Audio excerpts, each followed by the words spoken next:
in the unnecessary deaths of 13 great Americans at Abbey Gate during the retreat with absolutely no accountability. And then we have millions of illegal aliens flighting across our wide open southern border. This is what a Harris presidency would look like. Insecurity, incompetence, and chaos. But, America, we have a choice. We have a proven leader. We have a proven commander-in-chief. We have a proven fighter. And he showed that the day he was shot when he stood up to America and he said, fight, fight, fight. We have a man who's been attacked daily by those afraid, who are against a man who is unafraid to fight for us. A leader who has given all for this nation and came within an inch of giving his life for us. Under President Trump, we had no new wars. He led the defeat of the ISIS caliphate, the terrorist caliphate, which was the size of Great Britain, and orchestrated the killing of its leader, al-Baghdadi. He was a leader who was willing to withdraw from the failed Iranian nuclear plan on a regime that constantly chants death to America. And when Iran responded to what he did with their attempt to take the United States Embassy in Baghdad by pro-Iranian surrogates, he responded by directing the killing of their military chief, Qasem Soleimani. This is a man who is a dedicated and known leader. And the world went quiet. President Trump engineered a full, honest withdrawal from Afghanistan, and Joe Biden threw it away. It was a conditions-based agreement, and I know because I was there when we drew it up. And the result was the death of 13 great Americans at Abbey Gate.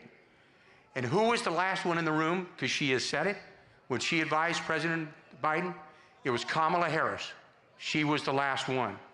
And the responsibility is hers. And here's the bottom line.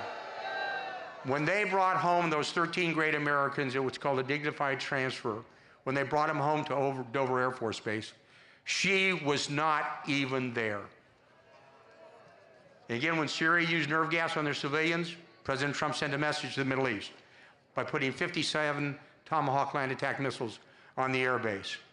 And the region went quiet again because they had crossed the moral threshold that President Trump said was enough.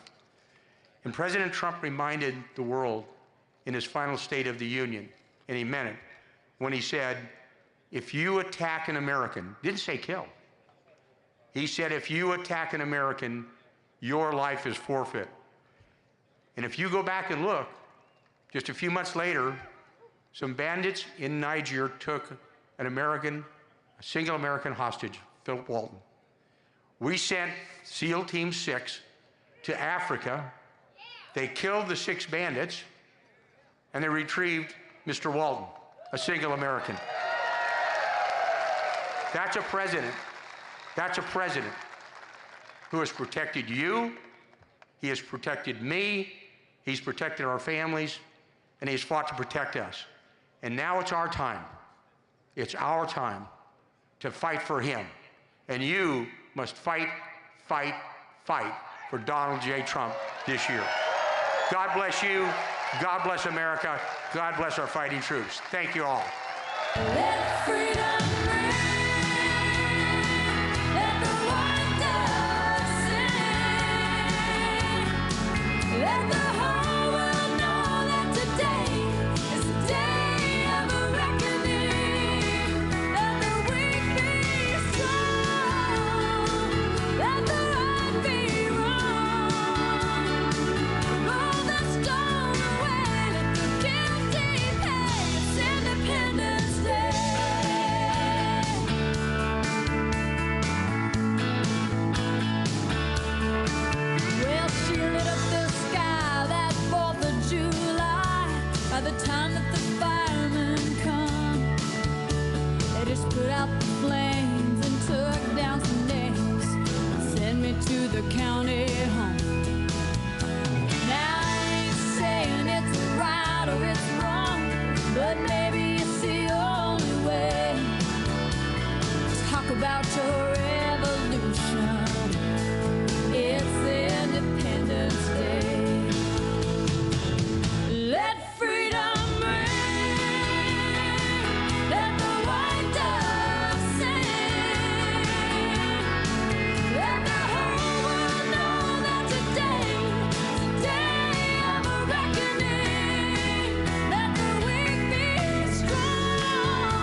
They say in heaven, love comes first.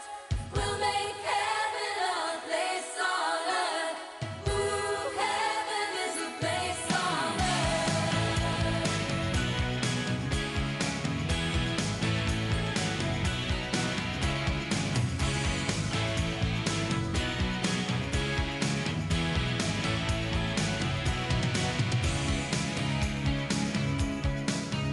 When the night falls down, I wait for you and you come around, and the world's alive with the sound of kids on the street outside.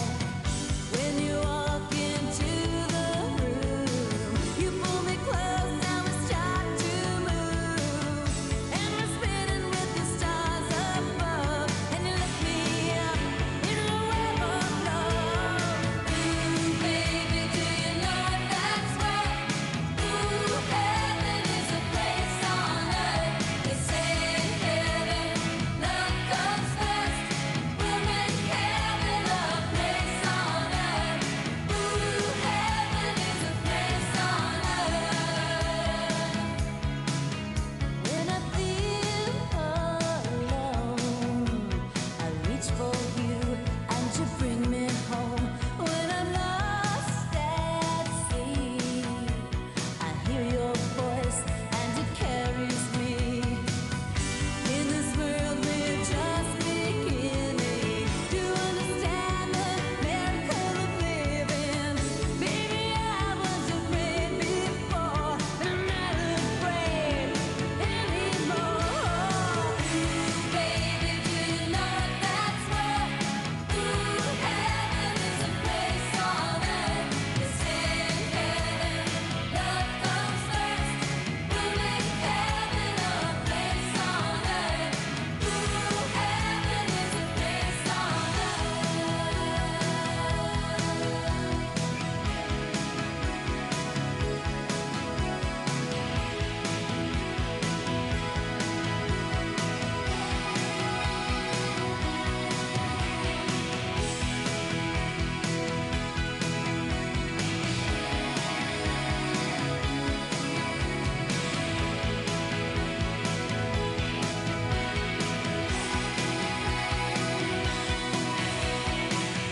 In this world we're just beginning to understand the miracle of living. Baby, I was afraid before, but I'm not afraid anymore.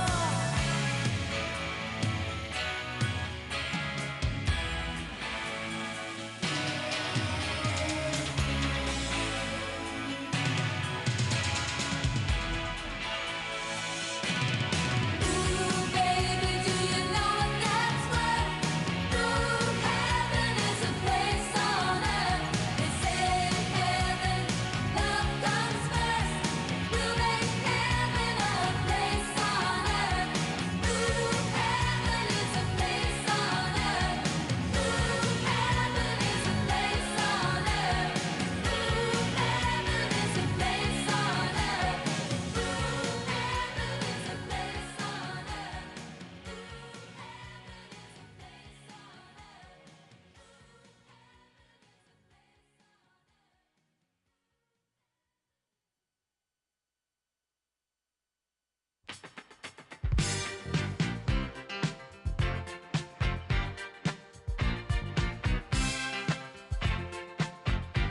I said upside down, you turn me. You give love instinctively. Round and round, you turn me. Upside down, boy, you turn me inside out and round. Upside down, boy, you turn me inside out and round. Instinctively, you give to me the love that I need. I cherish the moments with you. Respectfully, I say to thee, I'm aware that you're cheating when no one makes me feel like you do. Upside down, boy, you turn me inside out and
touch with the ground.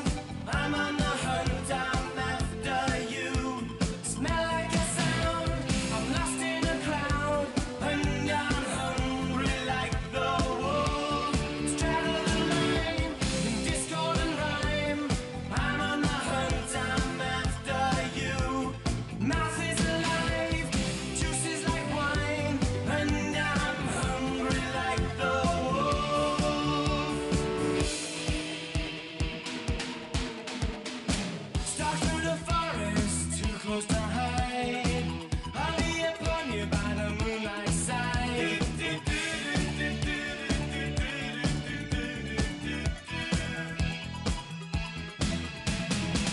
High blood drumming on your skin, it's so tight. You feel my heat, I'm just a moment behind.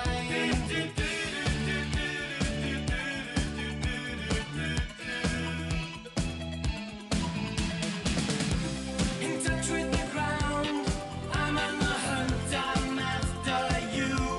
Center the sound, I'm lost and I'm found. And I'm hungry like the wolf. Stride on the line, it's discord and rhyme. I howl and I whine, I'm after you.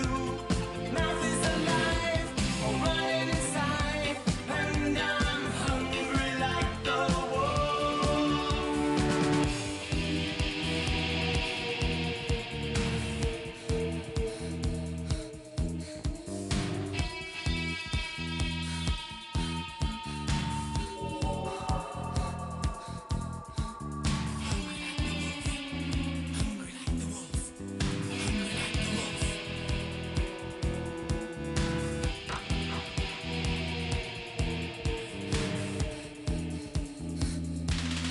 Burning the ground, I break from the crowd.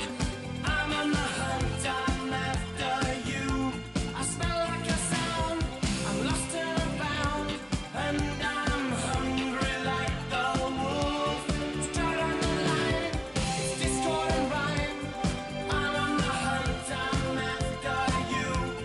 Mouth is alive, juice is like wine. And I'm hungry like the wolf. Burning the ground, I break from the crowd. I'm on the hunt, I'm after you. Center the sound, I'm lost and I'm found. And I'm hungry like the wolf. Straddle the line, it's discord and rhyme. I howl and I whine, I'm after you. Mouth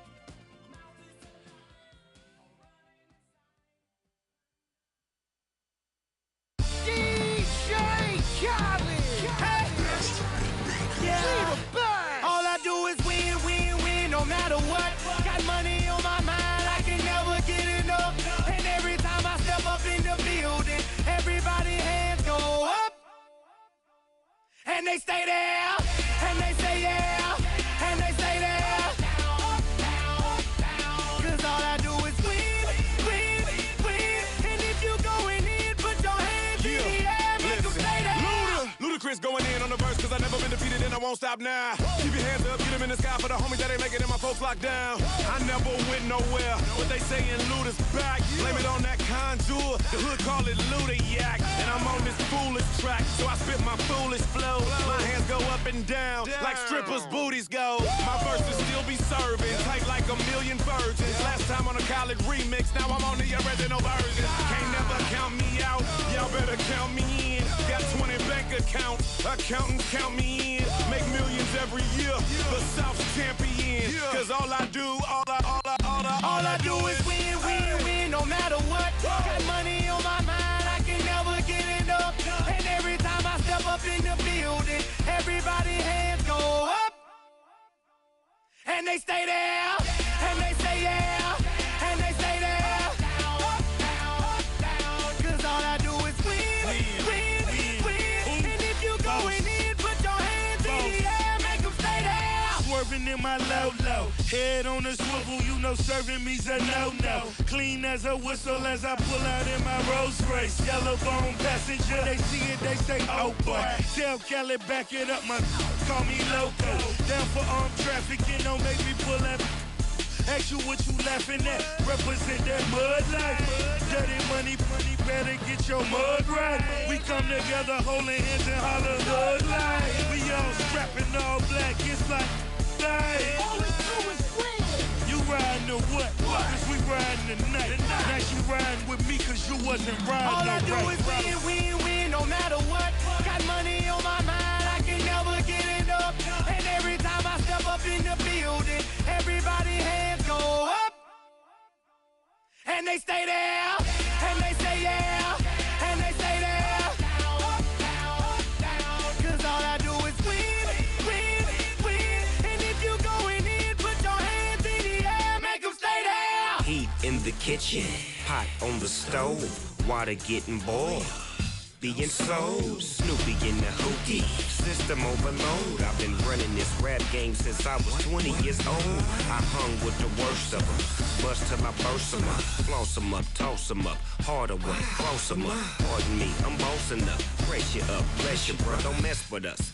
We like the U in the 80s, back to back, set a track, hit the lick, get it back, get the trick, jump the track. Want my money back, time and time again, while I'm sipping on this gin. Al Davis said it best, just win, baby, win. All I do is win, win, win, no matter what. Got money on my mind, I can never get it up. And every time I step up in the building, everybody hands go up.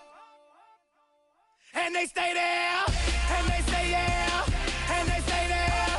Up, down, up, down. Cause all I do is win, win, win. And if you going in, put your hands in the air, make them stay there.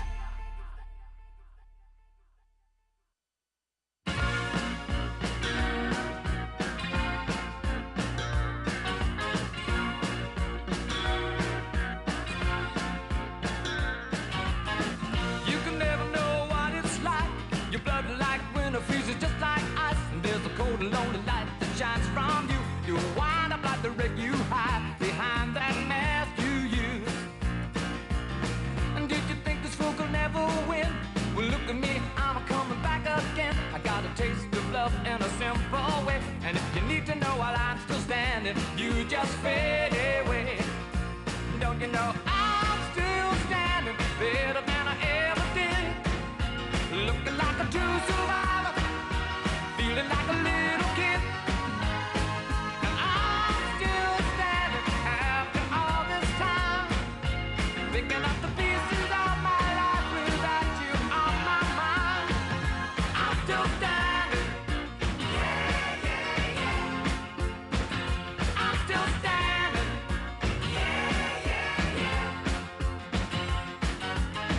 Once I never could have hoped to win.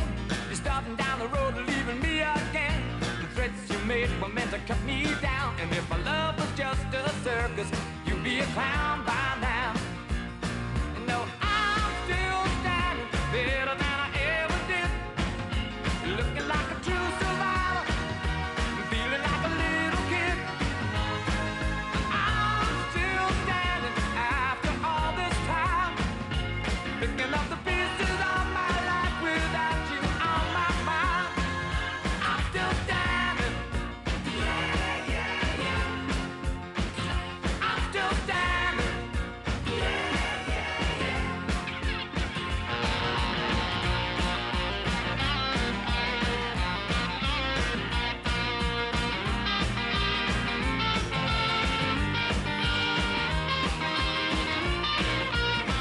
Don't you know that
Last night we let the liquor talk. I can't remember everything we said, but we said it all. You told me that you wish I was somebody you never met. But baby, baby, something's telling me this ain't over yet. No way it was our last night. I kissed your lips, make you grip the sheets with your fingertips. Last bottle of Jack, we split a fifth. Just talking about life, going sip for sip. Yeah, you know you love to fight.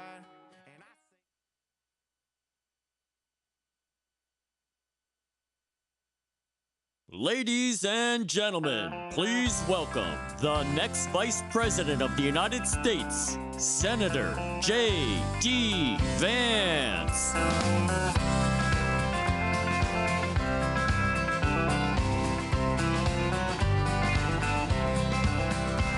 Why don't we liberate these United States? We're the ones who need it worst. Let the rest of the world help us for change, and let's rebuild the very first. Our highways and bridges are far and far. Who's blessed, who has been cursed? There's things to be done all over the world. Wow. It is good to be in the great state of North Carolina. Thank you all.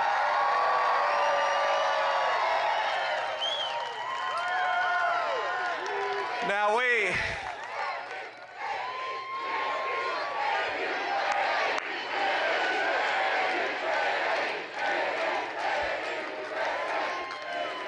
calm down, please, calm down. You guys put something crazy in the water here in North Carolina.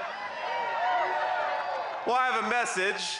In 75 days, we are going to take this country back. We're going to elect Donald J. Trump, and it's going to start right here with the great people of North Carolina. Now, I don't know if y'all saw, but today is the third day of the Democratic National Coronation. Excuse me, I said coronation, I meant convention. Sorry for the confusion, but you know, conventions normally are about nominating people who actually win elections. And Kamala Harris hasn't won a single vote for the Democratic Party, and yet they're going to make her nominee. Now, I watched it last night, and Democrats, they think they've cracked the code for how to appeal to normal Americans. Did you watch last night? Are they going to change their policy? No. But now, they're distributing camo hats with Kamala Harris's name on them. That's their strategy for appealing to rural voters and veterans, is a camo hat with Kamala Harris's name on it. Now, you know what I think would appeal to rural voters and veterans, Kamala? Not having a running mate who lies about his service record. Why don't we try that? You see, Tim Walz says that he served in a war zone. And it turns out the closest he ever got to war is when he let rioters burn down the city of Minneapolis under his watch in the summer of 2020. Remember that? Now let's just reflect, now that we're in day 3 of the Democrat National Convention, how bizarre it is that they're doing some of the things that they're doing. Normally, conventions, they celebrate nominees who are elected by the people. And let's remind ourselves, how many votes has Kamala Harris won in the Democratic primary? 0. 0, that's exactly right. 10 million illegal aliens, but 0 votes. That is the record of Kamala Harris. Now remember, the party bosses installed Kamala Harris because they can control her. That's all this is about. Her agenda is not an agenda for the American people. It's an agenda for the people who have gotten rich off the decline of this country, and we are not going to take it. Are we?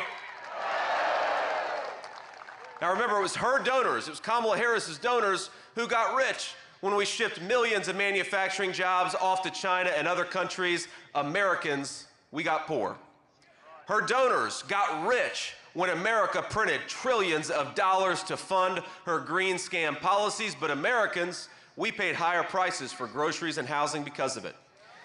And now her party wants more power And the way they're going to do it is that she wants to give all those illegal aliens the right to vote. But out here in the state of North Carolina, we believe the only people who get to vote in our elections are the people who have a right to be here, not illegal aliens, Kamala Harris. And this November, starting right here in the great state of North Carolina, we're going to send a message to the corrupt leaders of this country. We do not need a president selected by power brokers. We need a president for the people, and that's why we're going to send Donald J. Trump back to the White House.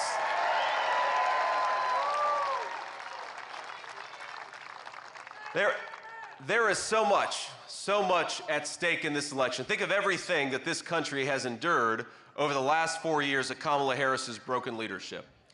Prices are up and wages down. Our borders are wide open, but we've had a lot of factories closing down. Fentanyl is available on every street corner from North Carolina to Wisconsin, but it is impossible for young Americans to find an affordable home to raise their families in.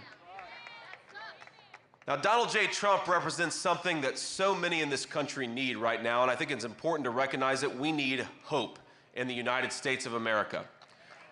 Hope that we can reignite this economy and bring back prosperity to American citizens.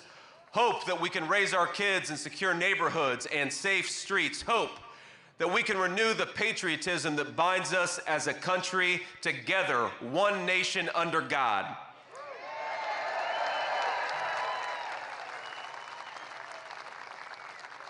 My friends, for a lot of us, for a lot of the people that we fight for, the American dream seems out of reach today, the most out of reach it's been in a generation. But in 75 days, we're going to save the dreams of every single American, and it will mark the beginning of the future all of us deserve, and we're going to do it together.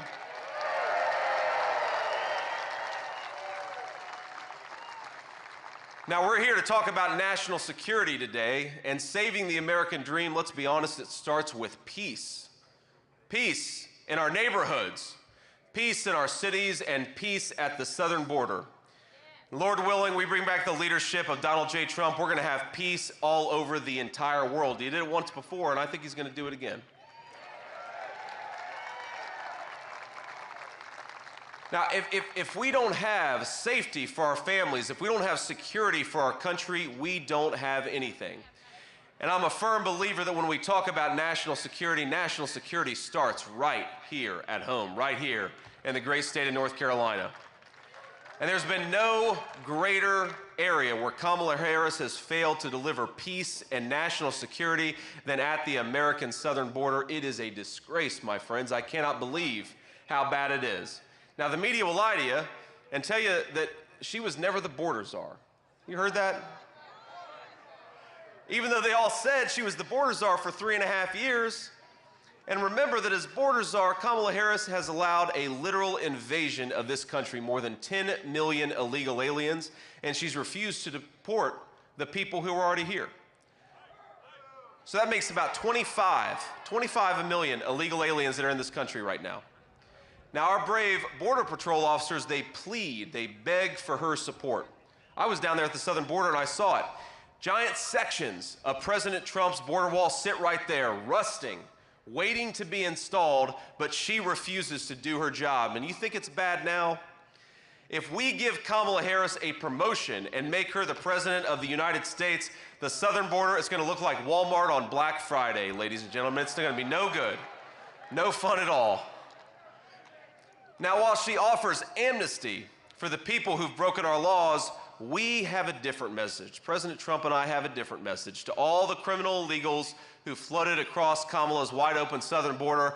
Pack your bags, because in 6 months, you are going home.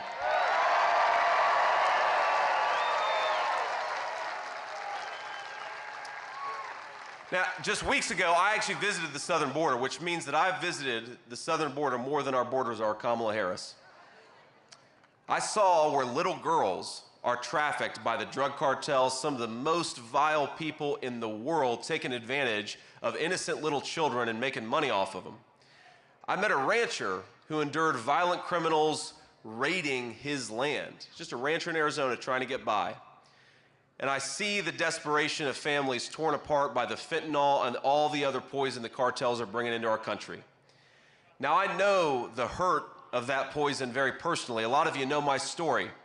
I remember being a kid whose mom struggled with addiction. I remember waiting at the bedside of my mom, angry that she had taken something that she shouldn't have taken, but just praying, Lord Jesus, please let her wake up. Let her make it through this time. And we got to remember, my friends, because of Kamala Harris's border policies, way too many of our loved ones are not waking up. Way too many kids have been orphaned. Way too many grandparents are raising kids they didn't expect to raise because Kamala Harris allowed the drug cartels to wage war on this country. I think it's time to wage war on the drug cartels, and that's going to start with Donald Trump's leadership.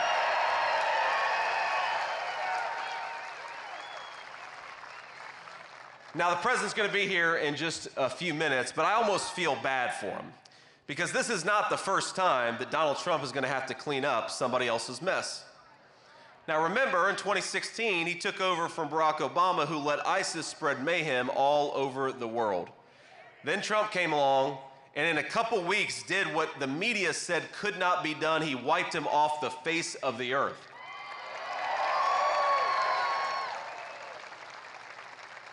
And remember, when we win this November, and it's going to start right here in North Carolina, I think the cartels are next. We're going to do just to them what Donald Trump did to ISIS.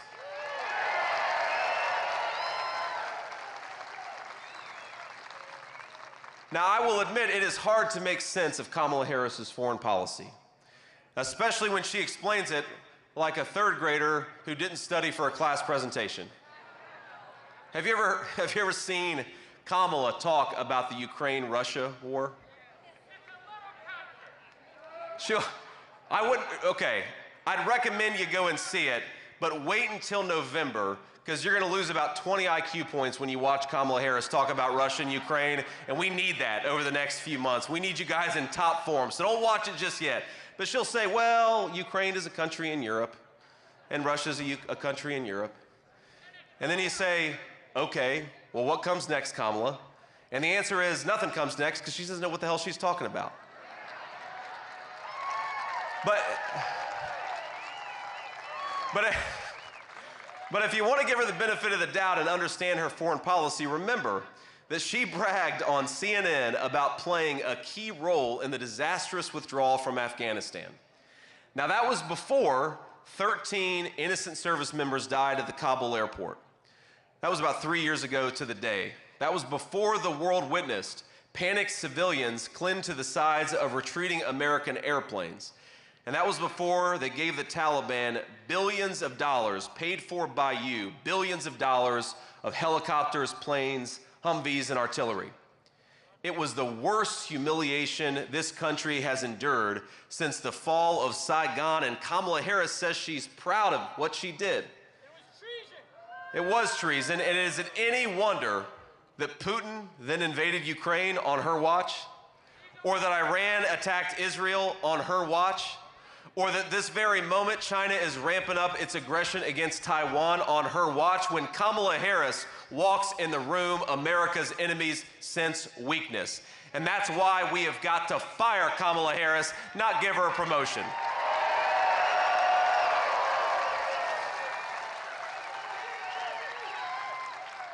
Now, she wants to represent America all over the world, but she's terrified to face a friendly media.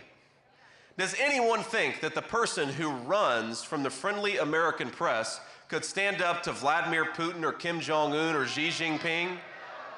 Of course you couldn't. So if you believe that a strong America requires a strong leader, I've got a recommendation for you. Why don't we re-elect President Donald J. Trump?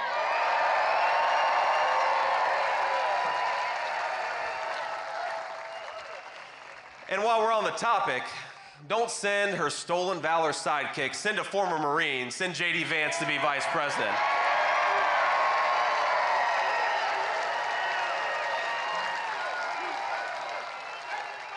We got some Marines out there. Semper Fi. Now, Kamala Harris, she gets really mad when I bring up the stolen valor of her running mate. But let me tell you why it matters. Every single person here understands why this matters. Here's the record on Tim Walz, the governor of Minnesota. He dropped out of the military and allowed his unit to go to Iraq without him. And he knew they were going to Iraq. He lied about it, but he knew they were going to Iraq. Even his chaplain called him a coward. And those of you who served in the military know the chaplain is the nicest person in the unit. If the chaplain is calling you a coward, you must have really screwed up. He claimed to carry a weapon in war, but you ask him, Tim, what war have you ever been in? And the answer is he's never been to a single war. He lied about it. He lied about his rank, and he stood in silence as Nancy Pelosi and a lot of journalists praised him for his service on an imaginary battlefield instead of correcting the record. What won't stolen valor Tim Walz fib about? In fact, I believe at his next speech, he's probably going to say he survived an assassination attempt in Pennsylvania. I think that's what Tim Walz is going to claim next time. Now look, we don't criticize, and this is where the media is dishonest here, we don't criticize Tim Walz for his years of service in the National Guard. We condemn him for lying about that service for political gain. It's disgraceful, and nobody should tolerate it. Now, Tim Walz needs to not only explain why he abandoned his Guard unit, he also needs to explain his bizarre love affair with China. Have you seen this? This guy's been to China more than the U.S. ambassador to China. He got married in China. He visited China over 30 times. He honeymooned in China. He taught a course approved by the Communist Party in China. He even brought American high school students with him on visits to China. Now I know, and we all know, that Kamala Harris wanted to outsource our factories and jobs to China, but I didn't expect her to outsource the selection of her running mate to China too. But here's the problem in choosing him for vice president. It's not just about Tim Walz, it's about Kamala Harris's terrible judgment. We do not need a president with terrible judgment. We need Donald J. Trump back in the White House. Nothing matters in national security and foreign policy more than judgment, because nobody knows what's going to happen. Nobody knows what crisis is going to erupt over the next 4 years. And I got to be honest with you, my entire adult life has been shaped by presidents who threw Americans into unwise wars and then failed to win them. And if we're being honest, it wasn't just Democrats, it was sometimes Republicans too. And what did Donald Trump do? He stood up to the chicken hawks. He bucked the foreign policy establishment. Even sometimes he resisted pressure from within his own party. In President Trump's 4 years in office, we had 0 new wars. We had peace all over the world when Donald J. Trump was president. In the Middle East, he brokered the Abraham Accords, brought stability, and created a long-term balance to Iran. In Europe, he pushed the Europeans to take more responsibility for their own defense so the United States would not have to pay for a bunch of freeloaders. We ought to focus on our own security, not subsidize European welfare. They can take care of themselves. And never forget, as much as the Democrats said that Donald Trump was somehow on the side of Russia, the only president of the last 20 years who had Russia not invade a neighbor was the presidency of Donald J. Trump. He kept Russia in check. He's the only president of our lives to do it. Under Kamala Harris, Putin invaded Ukraine. But under Donald Trump, Putin didn't do a damn thing, and that's because of strong leadership. People respected him. And that's, by the way, my friends, why we were able to defend our own border, is because Donald Trump didn't have us distracted by fighting wars that we had no business being involved in. We got to focus on our own border right here at home. That is the Donald Trump principle, and that's what we're going to bring back to the White House. It's funny, all these people said that he was going to start a nuclear war, but President Trump knew more about diplomacy than any president of the last 40 years. In Asia, he opened diplomatic talks with North Korea after a half-century of stagnation. And you remember when he went to North Korea, he met with Kim Jong-un, the leader of that country. And if you know anything about Kim Jong-un, well, how do I say this politely? Kim Jong-un doesn't miss a whole lot of meals, okay, my friends? And Trump stands there with the media and Kim Jong-un. You remember this? I'd encourage you to go look it up. And he brings the media in and he says, all right, everybody, take some photos of us, make us look nice, make us look skinny. And Kim Jong-un sat up like that. It means something to have a president who's not afraid to go into hostile territories, tell a few jokes, and actually engage in diplomacy. That preserves peace. While all these Democrats lied about Donald Trump being the candidate of nuclear war, Donald Trump is the person who prevented nuclear war, and if we're not careful, Kamala Harris is going to walk us right into nuclear war. We got to kick her out and not give her a promotion to President of the United States.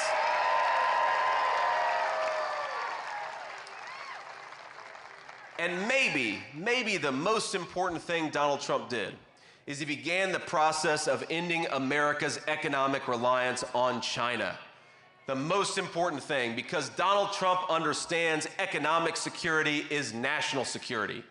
The whole world knows that China doesn't have better workers than America, but they're willing to lie, cheat, and steal to win. They lied about unleashing COVID-19. They cheat and they ignore trade rules, and they steal America's intellectual property. Now, Kamala Harris lets China get away with all of it, and China Tim helps her.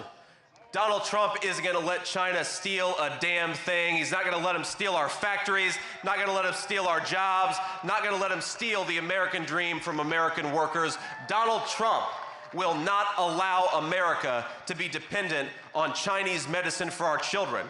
That's a big thing. You know, so much of what we put into the bodies of our children is made in China. Doesn't make any sense. And Donald Trump will tell China that if they don't stop sending fentanyl into our city, there is gonna be hell to pay. No more of that crap. We need somebody who stands up for American workers.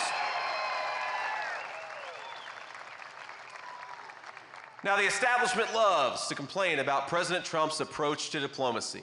They don't like the way that he talks. Have you seen this?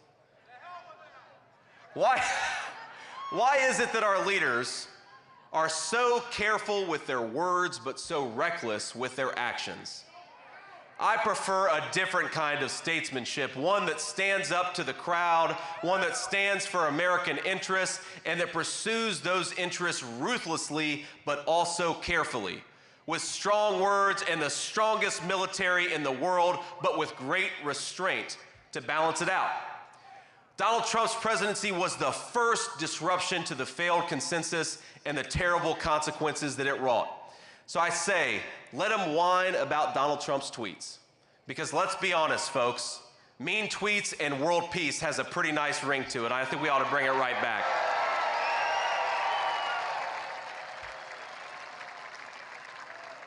We have got a once-in-a-lifetime opportunity to re-elect a man who's proven he's too big for the deep state bureaucracy. He's too tough for the tyrants all over the world. He was too strong even for an assassin's bullet. Ladies and gentlemen, let's return to a time when the bravest man leads this nation with strength. That man is Donald J. Trump. He was the once president of the United States, and we in North Carolina, we're gonna make him the future president of the United States. God bless you, North Carolina. Thank you. Let's win this race. Let's do it together. God bless you all.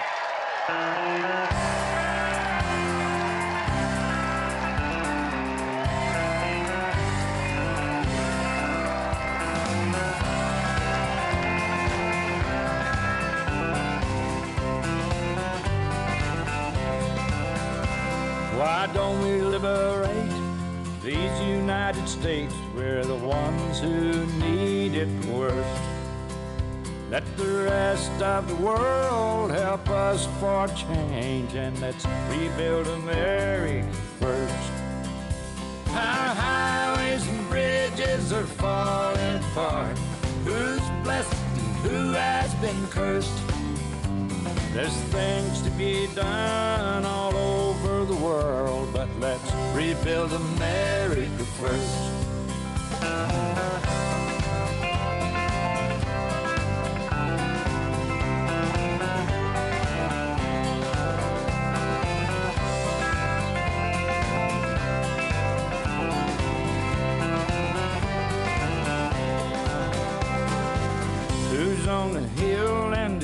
watching the valley, who's in charge of it all. God bless the army and God bless our liberty, that gun the rest of it all. In a minute position of backing away, freedom is stuck in reverse. Let's get out of Iraq, get back on the track, and let's rebuild America first.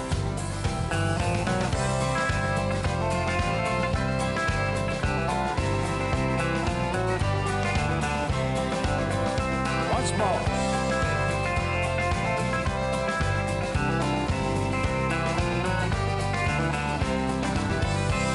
Why don't we liberate these United States? We're the ones who need it the most. You think I'm blowing smoke? Boys, it ain't no joke. I make 20 trips a year from coast to coast.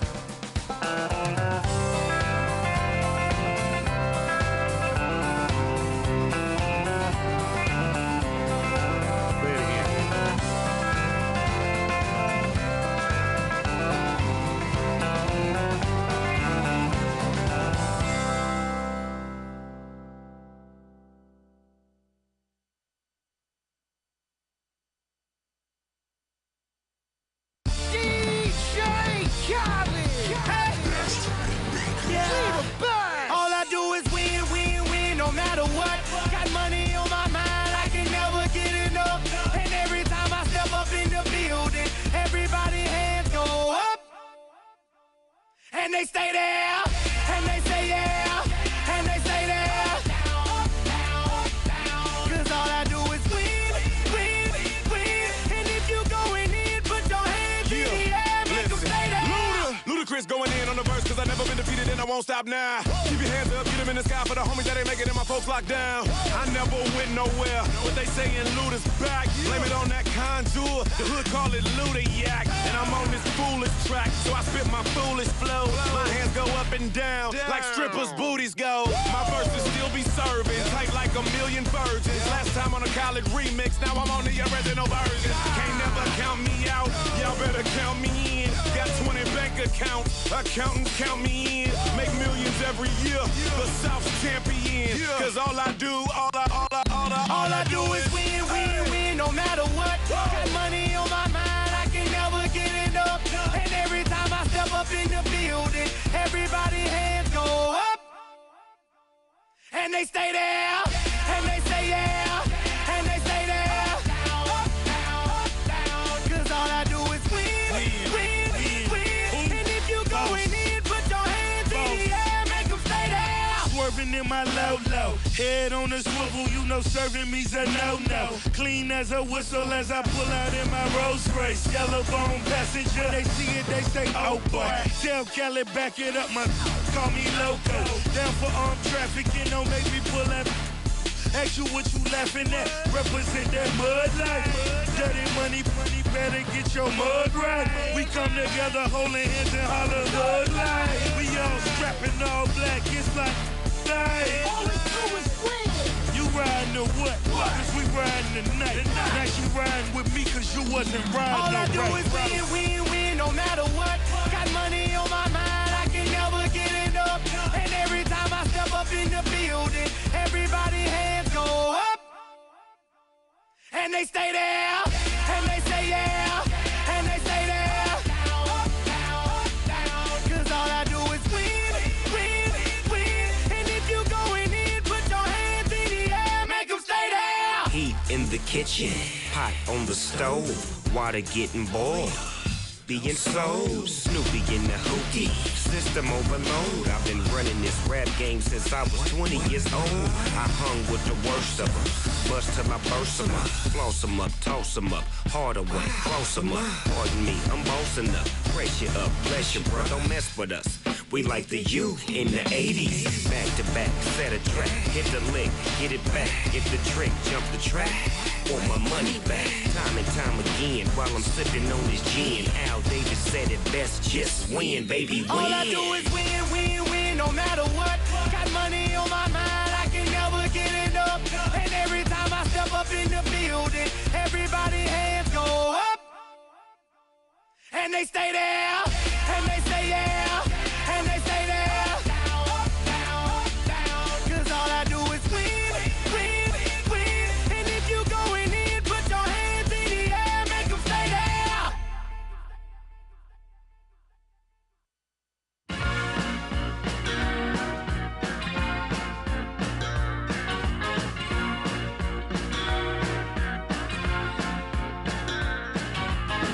You can never know what it's like.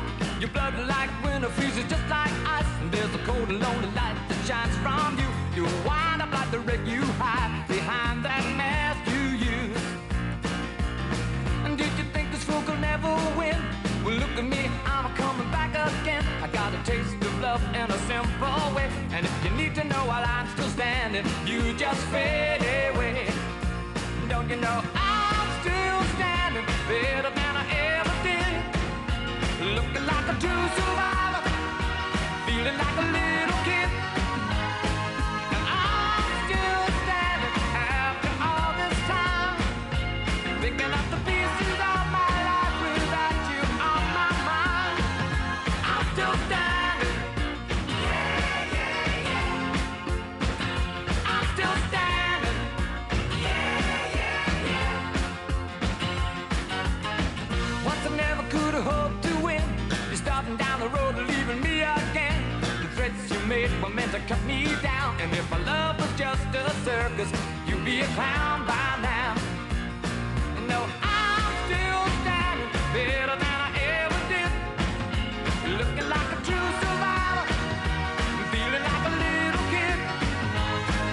I'm still standing after all this time, picking up the pieces of my life without you on my mind. I'm still standing. Yeah, yeah, yeah. I'm still standing. Yeah, yeah, yeah.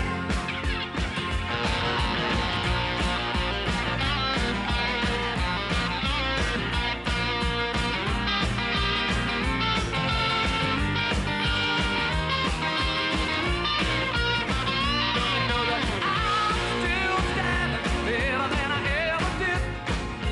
Looking like a true survivor, feeling like a little kid. I'm still standing after all this time, picking up the pieces of my life without you on my mind. I'm still standing. Yeah, yeah, yeah. I'm still standing. Yeah, yeah, yeah. I'm still standing. Yeah, yeah, yeah. I'm still standing. Yeah, yeah, yeah. I'm still standing.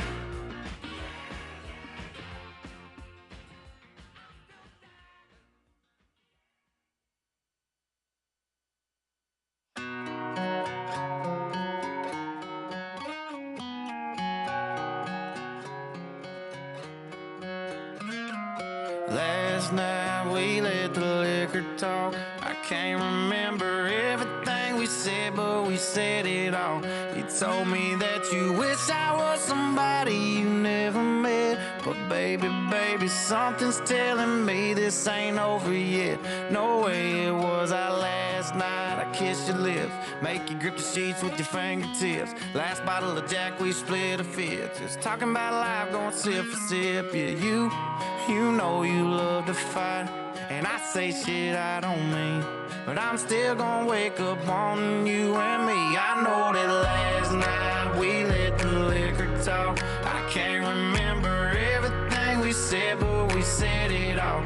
You told me that you wish I was somebody you never met. But baby, baby, something's telling me this ain't over yet. No way it was our last night. No way it was our last night. No way it was the last night that we break up. I see your taillights in the dust. You call your mama, I call your bluff. In the middle of the night, pull it right back up. Yeah, my friends say let her go. Your friends say, what the hell, I wouldn't trade your kind of love for nothing else. Oh baby, last night we let the liquor talk. I can't remember everything we said, but we said it all. You told me that you wish I were somebody you never met. But baby, baby, something's telling me this ain't over yet. No way it was our last night. We said we'd had enough. I can't remember everything we said, but we said too much. I know you packed your shit and slammed the door right before you left. But baby, baby, something's telling me this ain't over yet. No way it was our last night. No way it was our last night. I know you said this time you really weren't coming back again. But baby, baby, something's telling me this ain't over yet. No way it was our last night. No way it was our last night.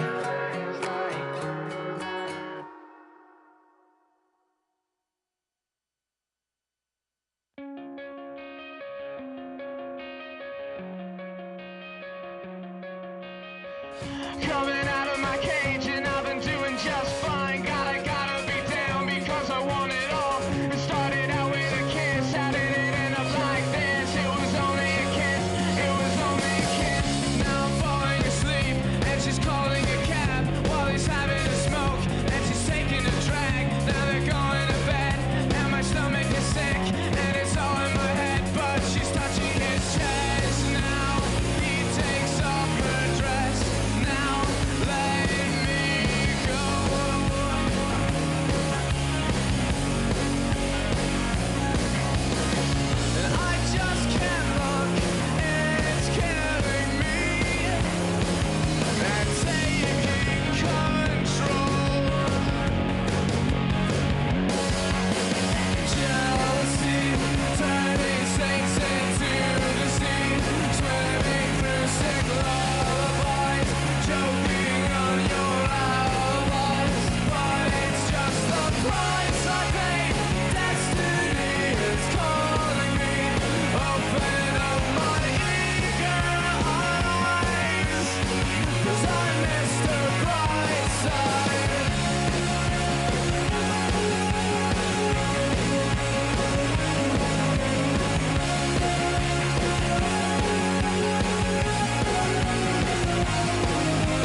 hops off the plane at LAX with a dream, my cardigan.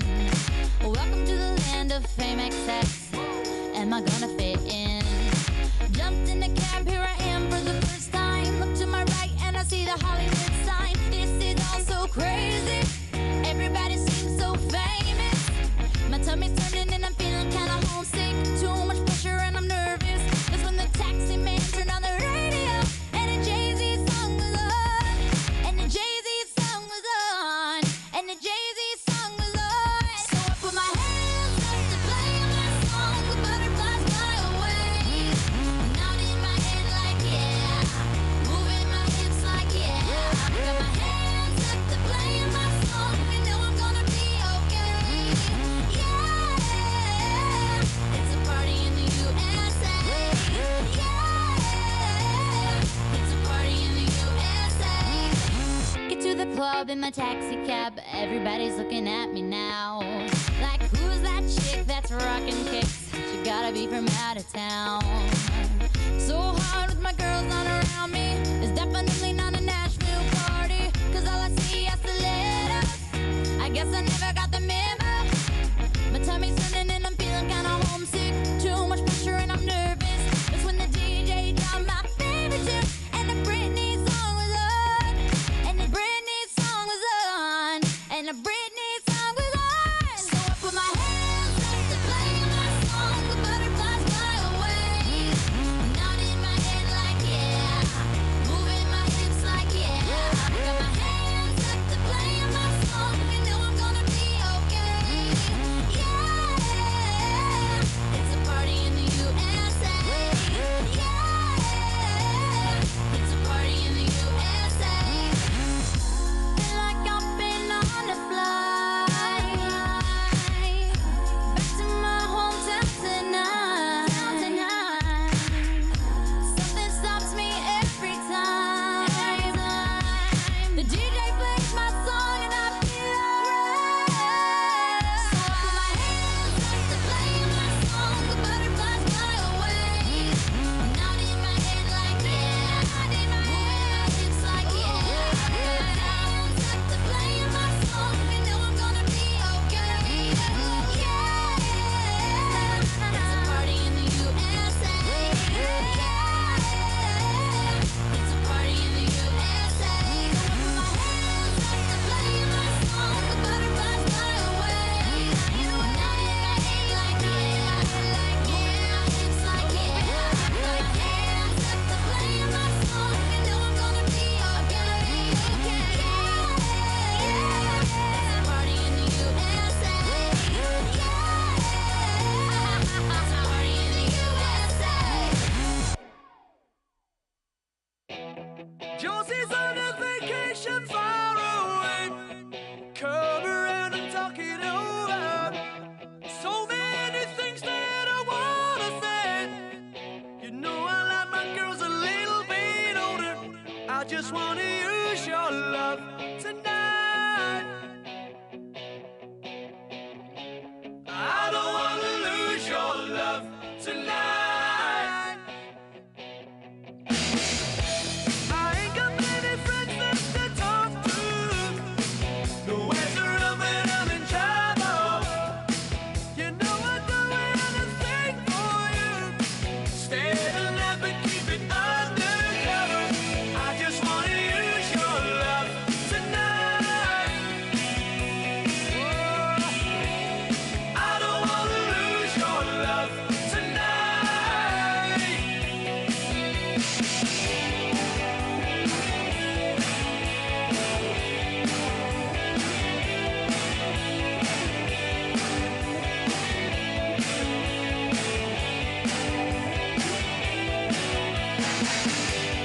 Try to stop my hands from shaking.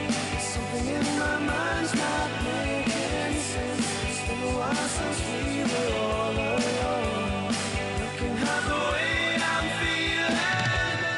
As you're leaving, please would you close the door? And don't forget what I told you. Just 'cause you're under don't mean I'm wrong. Another shoulder to cry upon. I just wanna use your love tonight.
I'm just trying to be a father, raise a daughter and a son, be a lover to their mother, everything to everyone, up and at 'em bright and early.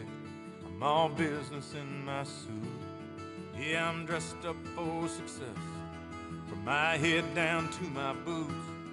I don't do it for the money, there's bills that I can't pay.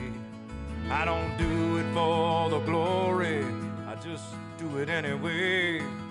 Providing for our futures, my responsibility. Yeah, I'm real good under pressure, being all that I can be. I can't call in sick on Mondays when the weekend's been too strong. I just work straight through the holidays, sometimes all night long. You can bet that I stand ready when the wolf growls at the door. Hey, I'm solid, hey, I'm steady, hey, I'm true down to the core. And I will always do my duty, no matter what the price. I've counted up the cost, I know the sacrifice. Oh, and I don't want to die for you, but if dying's asking me, I'll bear that cross with honor, 'cause freedom don't come free. I'm an American soldier, an American. Beside my brothers and my sisters, I will proudly take a stand. When liberty's in jeopardy, I will always do what's right. I'm out here on the front lines, sleep in peace tonight. American soldier, I'm an American soldier.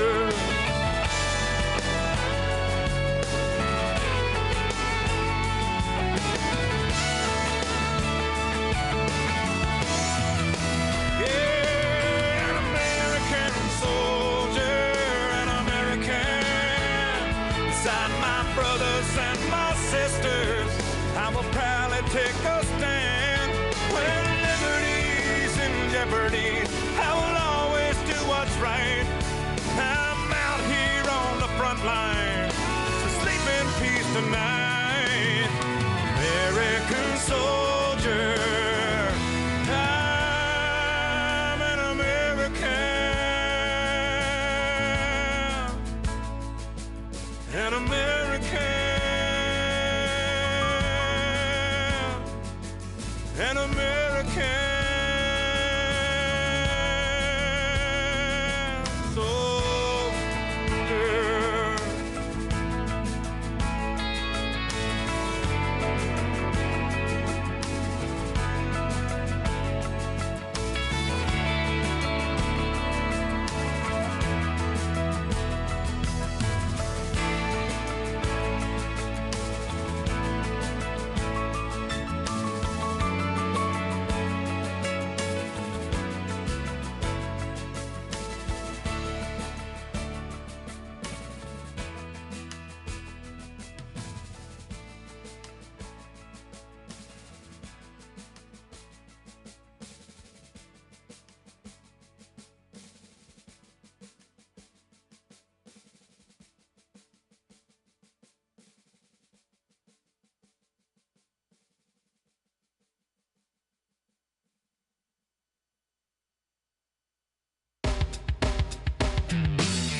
It was 1989, my thoughts were short, my hair was long.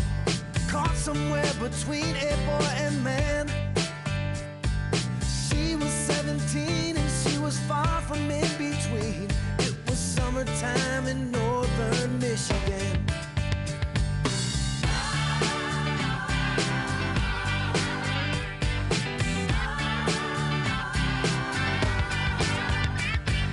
Splashing through the sandbar, talking by the campfire. It's the simple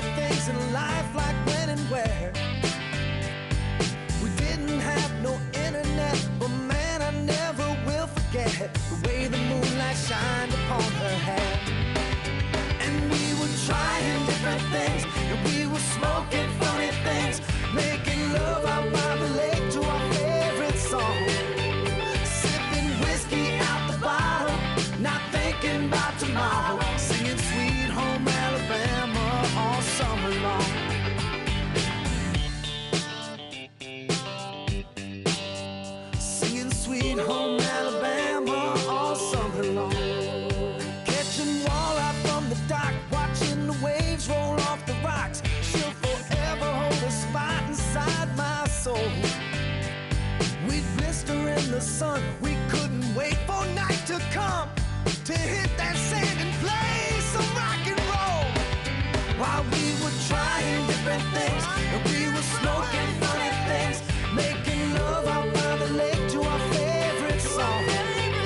Sipping whiskey out the bottle, not thinking about tomorrow, singing Sweet Home Alabama all summer long.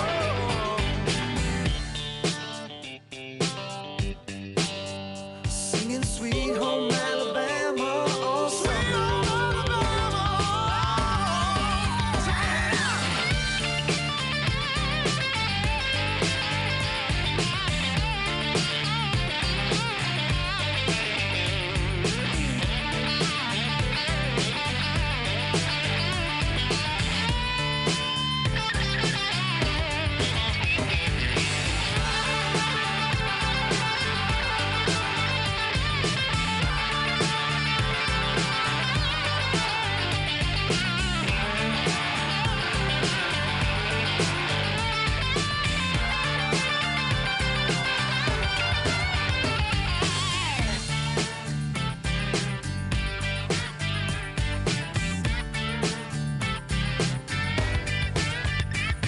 Now nothing seems as strange as when the leaves begin to change. Oh, how we thought those days would never end. Sometimes I hear that song and I'll start to sing along and think, man, I'd love to see that girl again. Man, I'd like to see that girl again. And we were trying different things, and we were smoking funny things, making love out by the lake to our favorite song. Sipping whiskey out the bottle, not thinking about tomorrow, singing Sweet Home Alabama all summer long. We were trying different things, and we were smoking funny things, making love out by the lake to our favorite song. Sipping whiskey out the bottle, not thinking about tomorrow, singing Sweet Home Alabama all summer long. Singing Sweet Home Alabama all summer long. Singing Sweet Home Alabama all summer long. Singing Sweet Home Alabama all summer long. Singing Sweet Home Alabama all summer long.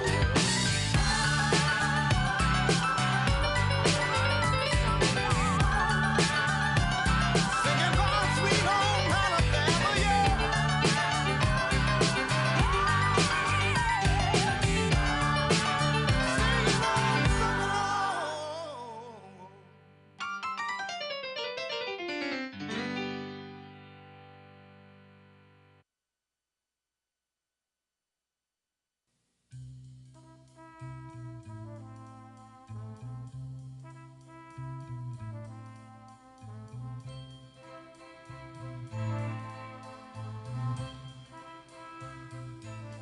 There must be lights burning brighter somewhere. Got to be birds flying higher in a sky more blue. If I can dream of a better land where all my brothers walk hand in hand, tell me why, oh why, oh why can't my dream come true? Oh why? There must be peace and understanding sometimes. Strong wind of promise that will blow away all the doubt and fear. If I can dream of a warmer sun where hope keeps shining, oh everyone, tell me why, oh why, oh why won't that sun appear?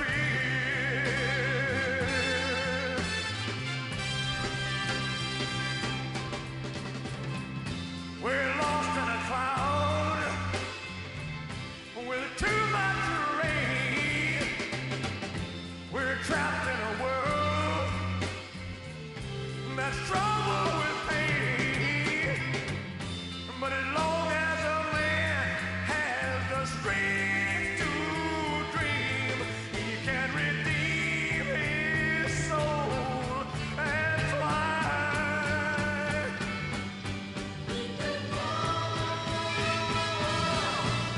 my heart there's a trembling question. Still I am sure that the answer's gonna come somehow. Out there in the dark, there's a beckoning candle. Oh yeah, and while I can think, while I can walk, while I can stand, while I can talk, while I can dream, please let my dream come true.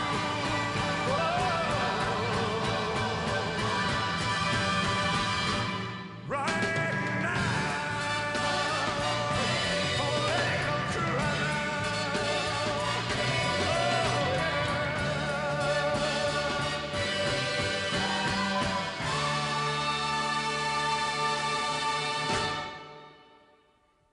Thank you. Good night.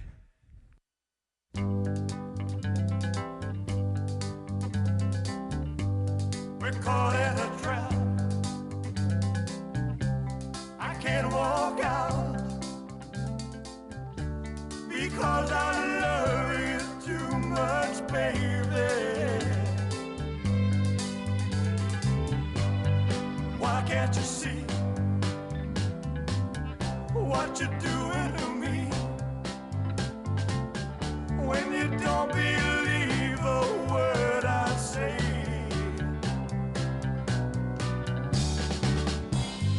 we can't go on together with suspicious minds, and we can build our dreams on suspicious minds. So if an old friend I know stops by to say hello, would I still see suspicion in your eyes?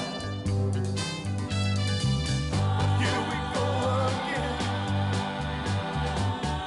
asking where I've been. You can't see the tears are real, I'm crying. We can't go on together with suspicious minds, and we can build our dreams on suspicious minds.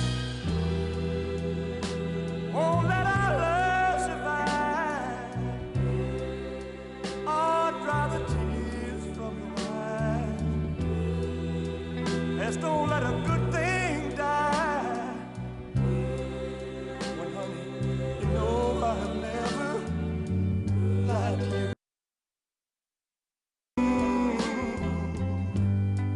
Yeah, yeah. We're caught in a trap.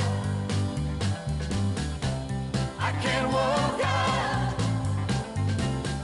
because I love you too much, baby. Why can't you see what you're doing to me? When you don't believe a word I say, don't you know I'm caught in a trap? I can't walk out because I love you too much, baby. Don't you know I'm caught in a trap? I can't walk out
and tore down this stage with my own two hands. We've traveled this land, packed tight in minivans. And all this for the fans, girls, money, and fame. I played their game and had to scream my name. I will show no shame. I live and die for this. And if I come off soft, fix you on this. Are you scared? Devil without a cause, and I'm back with the beaver hats and Ben Davis slacks. 30-pack of stroll, 30-pack of hoe. No Rogaine in the propane flows. The chosen one, I'm the living proof. With the gift of gab from the city of truth. I jabbed and stabbed and knocked critics back. And I did not stutter when I said that. I'm going platinum, selling rhymes. I went platinum 7 times. And still they're ill and wanna see us ride. I guess because only God knows why.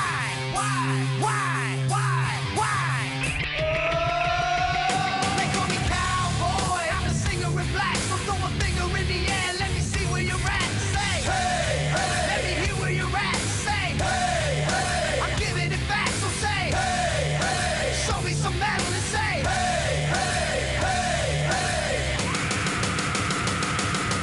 Yeah. Fuck all y'all. I like AC/DC and ZZ Top. We'll see Fist Beasties and the Kings of Rock. Skinner, Seeger, Limp, Corn, the Stones. David Allen Coe with No Show Jones. Yeah! Pass that bottle around. Got the rock from Detroit, soul from Motown, the underground stone. Fucking pimp with tracks that Mac and slap back the whack. Never gain away, I don't play with ass. But watch me rock with Liberace Flash. Punk rock the class, boy bands are trash. I like Johnny Cash and Grandmaster Flash. Flash, flash, flash, flash. They call me cowboy, I'm a singer in black. So throw a finger in the air, let me see where you're at. Say, hey, hey. Let me hear where you're at. Say, hey, hey. I'm giving it back, so say, hey, hey. Show me some metal and say, hey, hey, hey, hey. Yeah, I saw your band jumping around on stage like a bunch of wounded ducks. When you gonna learn, sucker? You just can't fuck with.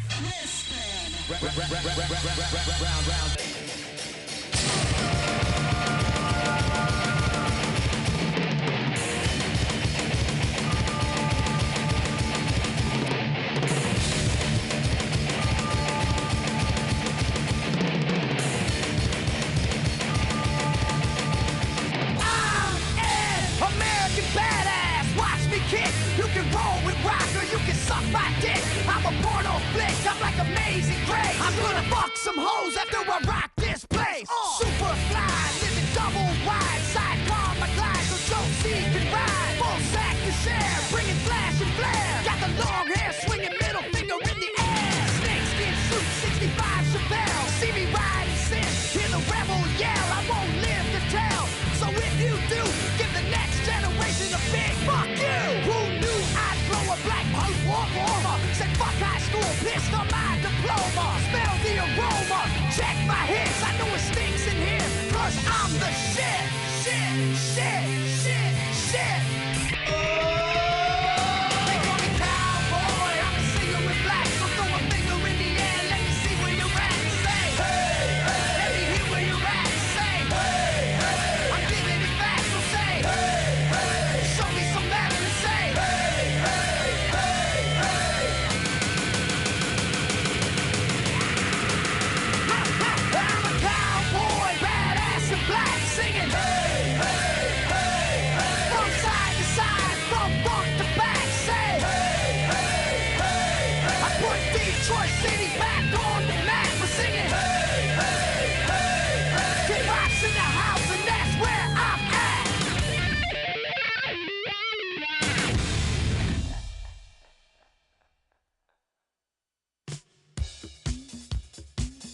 Oh, I wish I was in the land of cotton. Old times there are not forgotten. Look away, look away. What? Look away, Dixieland.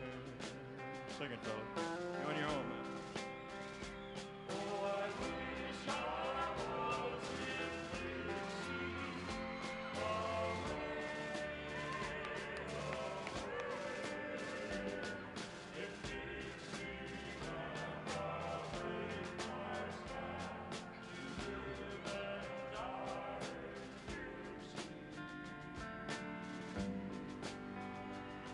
for Dixieland, where I was born. Early Lord, one frosty morn. Look away, look away, look away, Dixieland. Glory, glory, hallelujah.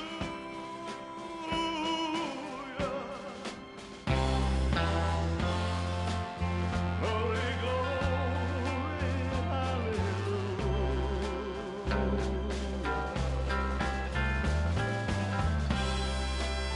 Glory, glory, hallelujah. His truth is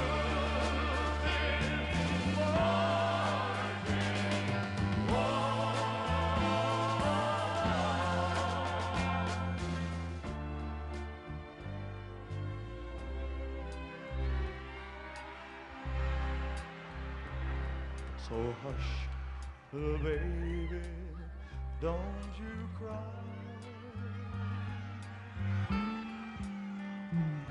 You know your daddy bound to die,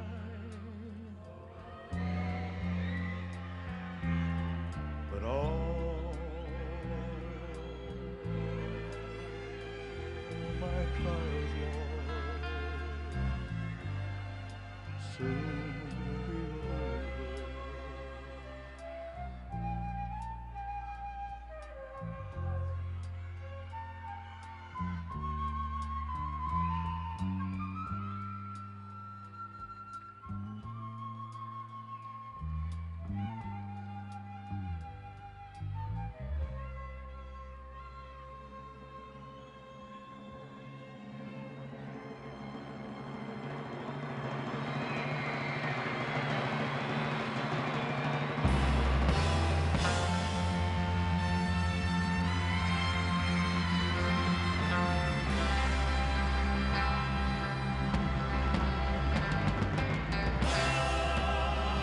Glory, glory, hallelujah.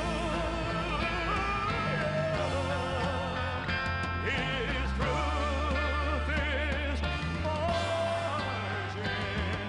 Oh, His truth is marching on.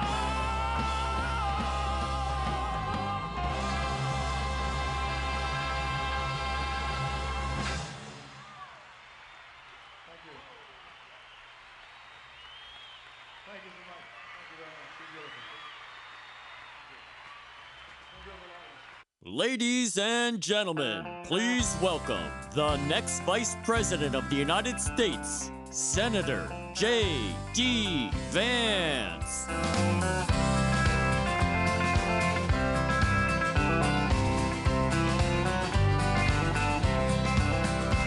Why don't we liberate these United States? We're the ones who need it worst. Ladies and gentlemen, Let the rest are you ready to of the hear from the next world president of the help United us States? for change. Oh, come on. I said, are you ready to hear from the next president of the United States?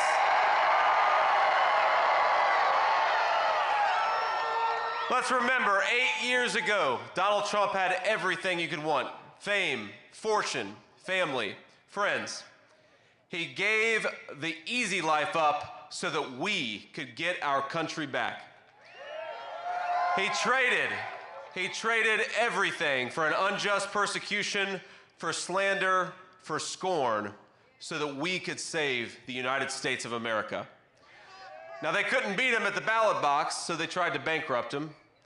They failed at that, so they tried to impeach him. They failed at that, so they tried to put him in prison. And they even tried to kill him. But as sure as that beautiful flag still waves behind me in the American sky, Donald Trump still stands, ready to fight, ready to win, ready to make America great again. Ladies and gentlemen, please welcome my friend and our President of the United States, Donald J. Trump.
Everybody, it's great to be here. What a place. Did you like the flyover? That was pretty good. We were going low and fast. That was moving along. That was pretty low. Just want to thank JD. He's doing a fantastic job. And I want to thank North Carolina. I love North Carolina. I love them. 76 days from now, we're going to win this state, and we're going to win the White House, that beautiful, beautiful building. That beautiful building. I want to thank Senator Ted Budd, who's doing such a great job. Senator Ted Budd, thank you. Thank you. Great job, Ted. Mark Robinson, he's out there, he's fighting. He's fighting. He's a great one. And I think we have a lot of our sheriffs here, don't we have? Where are they? Will this stage hold them? I'd love to bring them up. Come on, sheriffs, get up here. Mark, come on. I don't know if this stage is going to hold them, but if it doesn't, we've had bigger risks than this. Right? Come on, sheriffs. If you weigh more than 200 pounds, don't come up. I'm only kidding. Come on. Hi, fellas.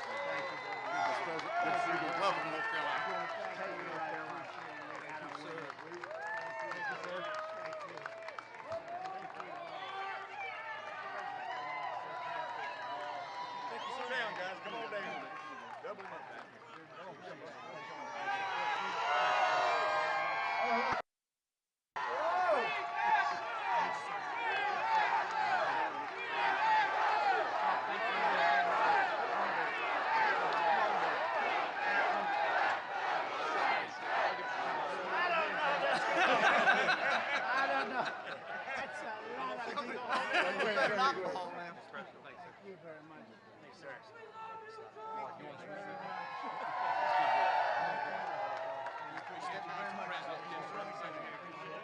don't know if this thing's going to hold it, but if it doesn't, we're not going to get it.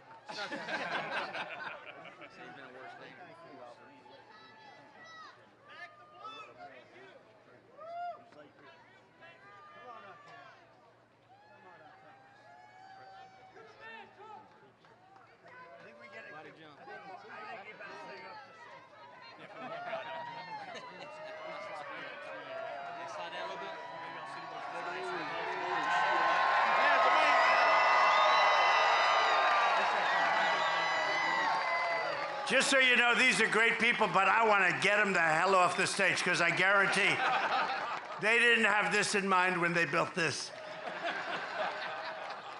Thank goodness Mark lost a lot of weight over the last couple of months. You did actually. Well, I want to thank you all very much. You are the reason we're able to be here and that you have a safe state and a great state. Thank you all very much. Thank you. That's some group of people for endorsements too. Every group virtually in the country, law enforcement endorsed us. Thank you very much. Thanks, Mark. Good luck, Mark. He'll win. Gotta win. He's gotta win.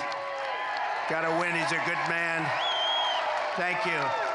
Oh, I feel much better. I feel very much better that they got off the stage. I had no idea what was going to happen, but it's not that far down. You know, I had no idea what was. I'm a big structural guy. But I want to thank also members of Congress, Richard Hudson and Byron Donalds, two warriors, two great people, two unbelievable. Where's Byron? Thank you very much. Thank you very much. Where's Byron? Oh, look at him over there. He knows how to get attention. Look at that guy. He's been my friend for a long time. Thank you for everything, Byron. And you have, thank you very much, congressional candidate Mark Harris. Mark? Hi, Mark. Good going, Mark. Good numbers. Good numbers. Brad Knott and Addison McDowell. They're all going to be winners very soon. Young, good-looking people. Thank you very much. Great. The State House Speaker, Tim Moore. Tim? Where is Tim? Oh, he's nice and safe back there. Oh, hello, Tim. I appreciate it, Tim. And Neil Jackson, State Rep. Neil Jackson. Thank you very much. Thank you, Neil. RNC Chairman Michael Whatley. What a job he's doing. What a job he's doing. And North Carolina GOP Chairman Jason Simmons, who's been a friend of ours for a long time. Where's Jason? Nice tall character right here. Thank you very much, Jason. And somebody that's been with me from day one, he's a real general. You know, we have the real generals and we have the fake woke generals that did so poorly in Afghanistan, should have all been fired. But this is a real general, Keith Kellogg. Right, Keith? And this is a great group. It's good to see you, Keith. He's been with me from before day one, right? He said, that guy should run. We got to get him to run. I like those guys. They were here before I ran. You know, there's quite a few of them, too. We have the front row, Joes, you know that?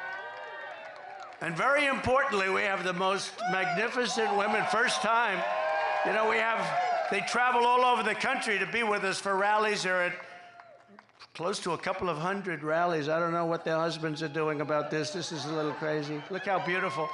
And they're from North Carolina. And for a change, they don't have to travel so far, right? How far are you from here? 2 hours is nothing. It's a pretty big state, actually. Thank you very much. As always, you are special, special people, great women. They love our country. Before we begin, I want to address the massive scandal around the revised job numbers that were just announced this morning, a little while ago, just before I came up, I got to see them. And it really isn't a revision, it's a total lie. Total lie. There's never been any revision like this. They wanted it to come out after the election, but somehow it got leaked. It got leaked. Government leaks too.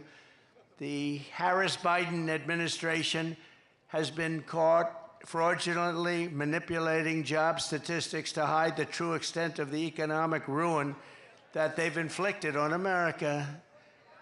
The new data from the Bureau of Labor Statistics shows that the administration padded the numbers with an extra, listen to this one, 818,000 jobs that don't exist. So they said they existed, and they never did exist. They built them up so that they could say what a wonderful job they're doing. No, we've never had numbers like this. They don't exist. They thought they could do it sometime after, you know, we have an election coming up very quickly, but they wanted this to come out after November 5th when it wouldn't have meant so much, but it came out a little early, so there's a patriot in there someplace, right? The real numbers are much worse than that. And Comrade Kamala, you know, she's Comrade, the most radical left person ever to run for a high political office in our country. Gets another 4 years, millions of jobs, and it'll vanish overnight. She gets 4 more years, you're going to see jobs vanish. Millions and millions will vanish, and inflation will completely destroy our country. We'll have inflation worse than they've given us. You know, when I gave it to them, I had virtually no inflation, and now their number's up to 22, 23%, but their real number is probably 40 to 50% because a lot of the things in their numbers aren't included. I saw another one where the FBI releases crime statistics, and they weren't that bad. And then they left out little things like New York, Chicago. They left out various areas, and that wasn't so good. Your life savings will be totally wiped out. And if you put somebody like that in there with him, how about him? How about him? She'll destroy our country just like she destroyed San Francisco, just like she destroyed California. With the Trump victory, we will once again have the greatest economy in history. We're going to do things that are going to make us so great so fast. We're going to bring it back. We're going to make America strong again. We're going to make America great again. It's going to be fantastic. It's going to be fantastic. So I just want to thank you very much for your support, because I've always had fantastic support from you. Thank you.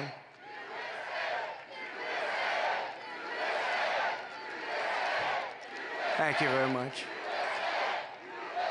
We have a job to do. You know, we have a job to do. We had some very good polls this morning, despite their charade. I call it the party, the Democrats' party. Do you know 5 people in Chicago were killed in the last little while since that charade that they have going on?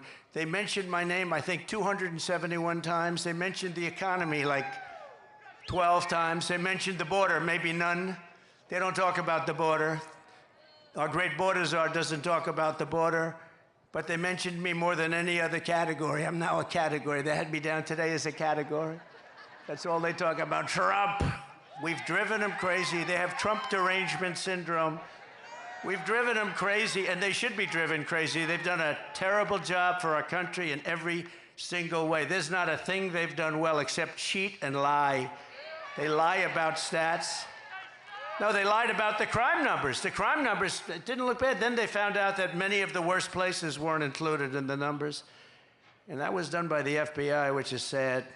4 years ago, our country was strong and respected like never before. Our allies admired us. Our enemies feared us because everyone knew that as an American president, I was all about putting America first. That's true. Under my leadership, we rebuilt the United States military, created Space Force, and we made our allies pay their fair share and their fair dues. You know, we went to NATO, we say, you're not paying, you gotta pay.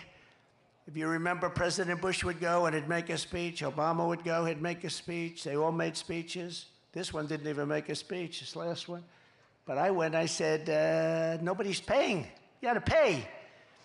And they did, paid hundreds of billions of dollars. They said, well, does that mean you won't support us if we don't pay? I said, that's what it means. I had to say that. I got a lot of heat for that. People, the fake news. Oh, that's a lot of fake news. Oh, that's a lot of fake news.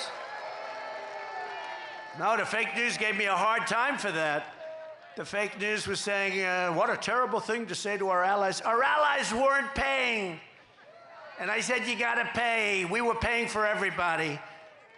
So they take advantage of us on trade, and then we also pay for their military. That somehow doesn't work. So they had to pay. They paid hundreds of billions of dollars. But I said to them, no, that means I will not protect you. I will not protect you. They said, sir, if we're attacked by Russia, will you protect us? Used to be Soviet Union, now Russia. Will you protect us? I said, are you paid? No, let's assume we're not paid. Then you're delinquent, right? Well, yes, that's an old real estate term. You're delinquent, yes. No, we will not protect you. The press went crazy that I said, and you know what? If I would have said the other way, they would have never paid. Hundreds of billions were sent into NATO. But we defeated ISIS, we killed the world's top terrorists, we secured our borders, we achieved energy independence, we stood up to China, we protected Israel, we made peace in the Middle East with the Abraham Accords, and more. We did things like nobody ever heard of, and we brought our troops mostly back home. We didn't start any wars for 79 years it was before. We didn't start wars, 79, 80 years. Everybody said, oh, he's going to start wars with his attitude. No, my attitude kept us out of wars.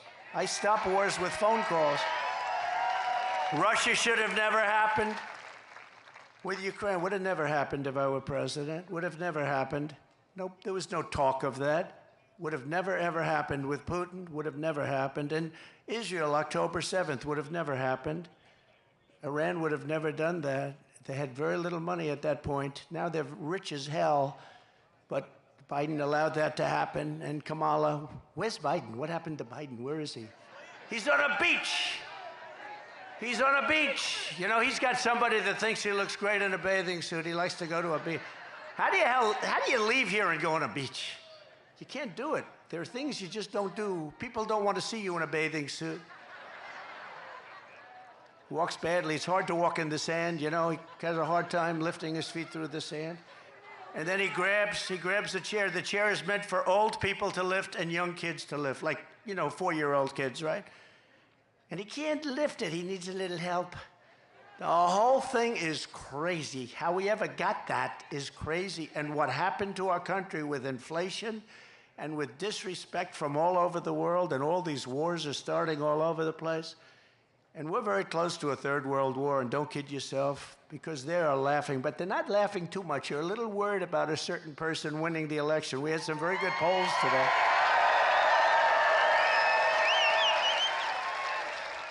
And if that happens, you're not going to have any third world wars. Every American was safer under President Trump. In fact, the entire world was safer when I sat behind that beautiful, resolute desk in the Oval Office. You know, I heard the other day, for the first time, I heard Biden say, the beautiful, resolute desk.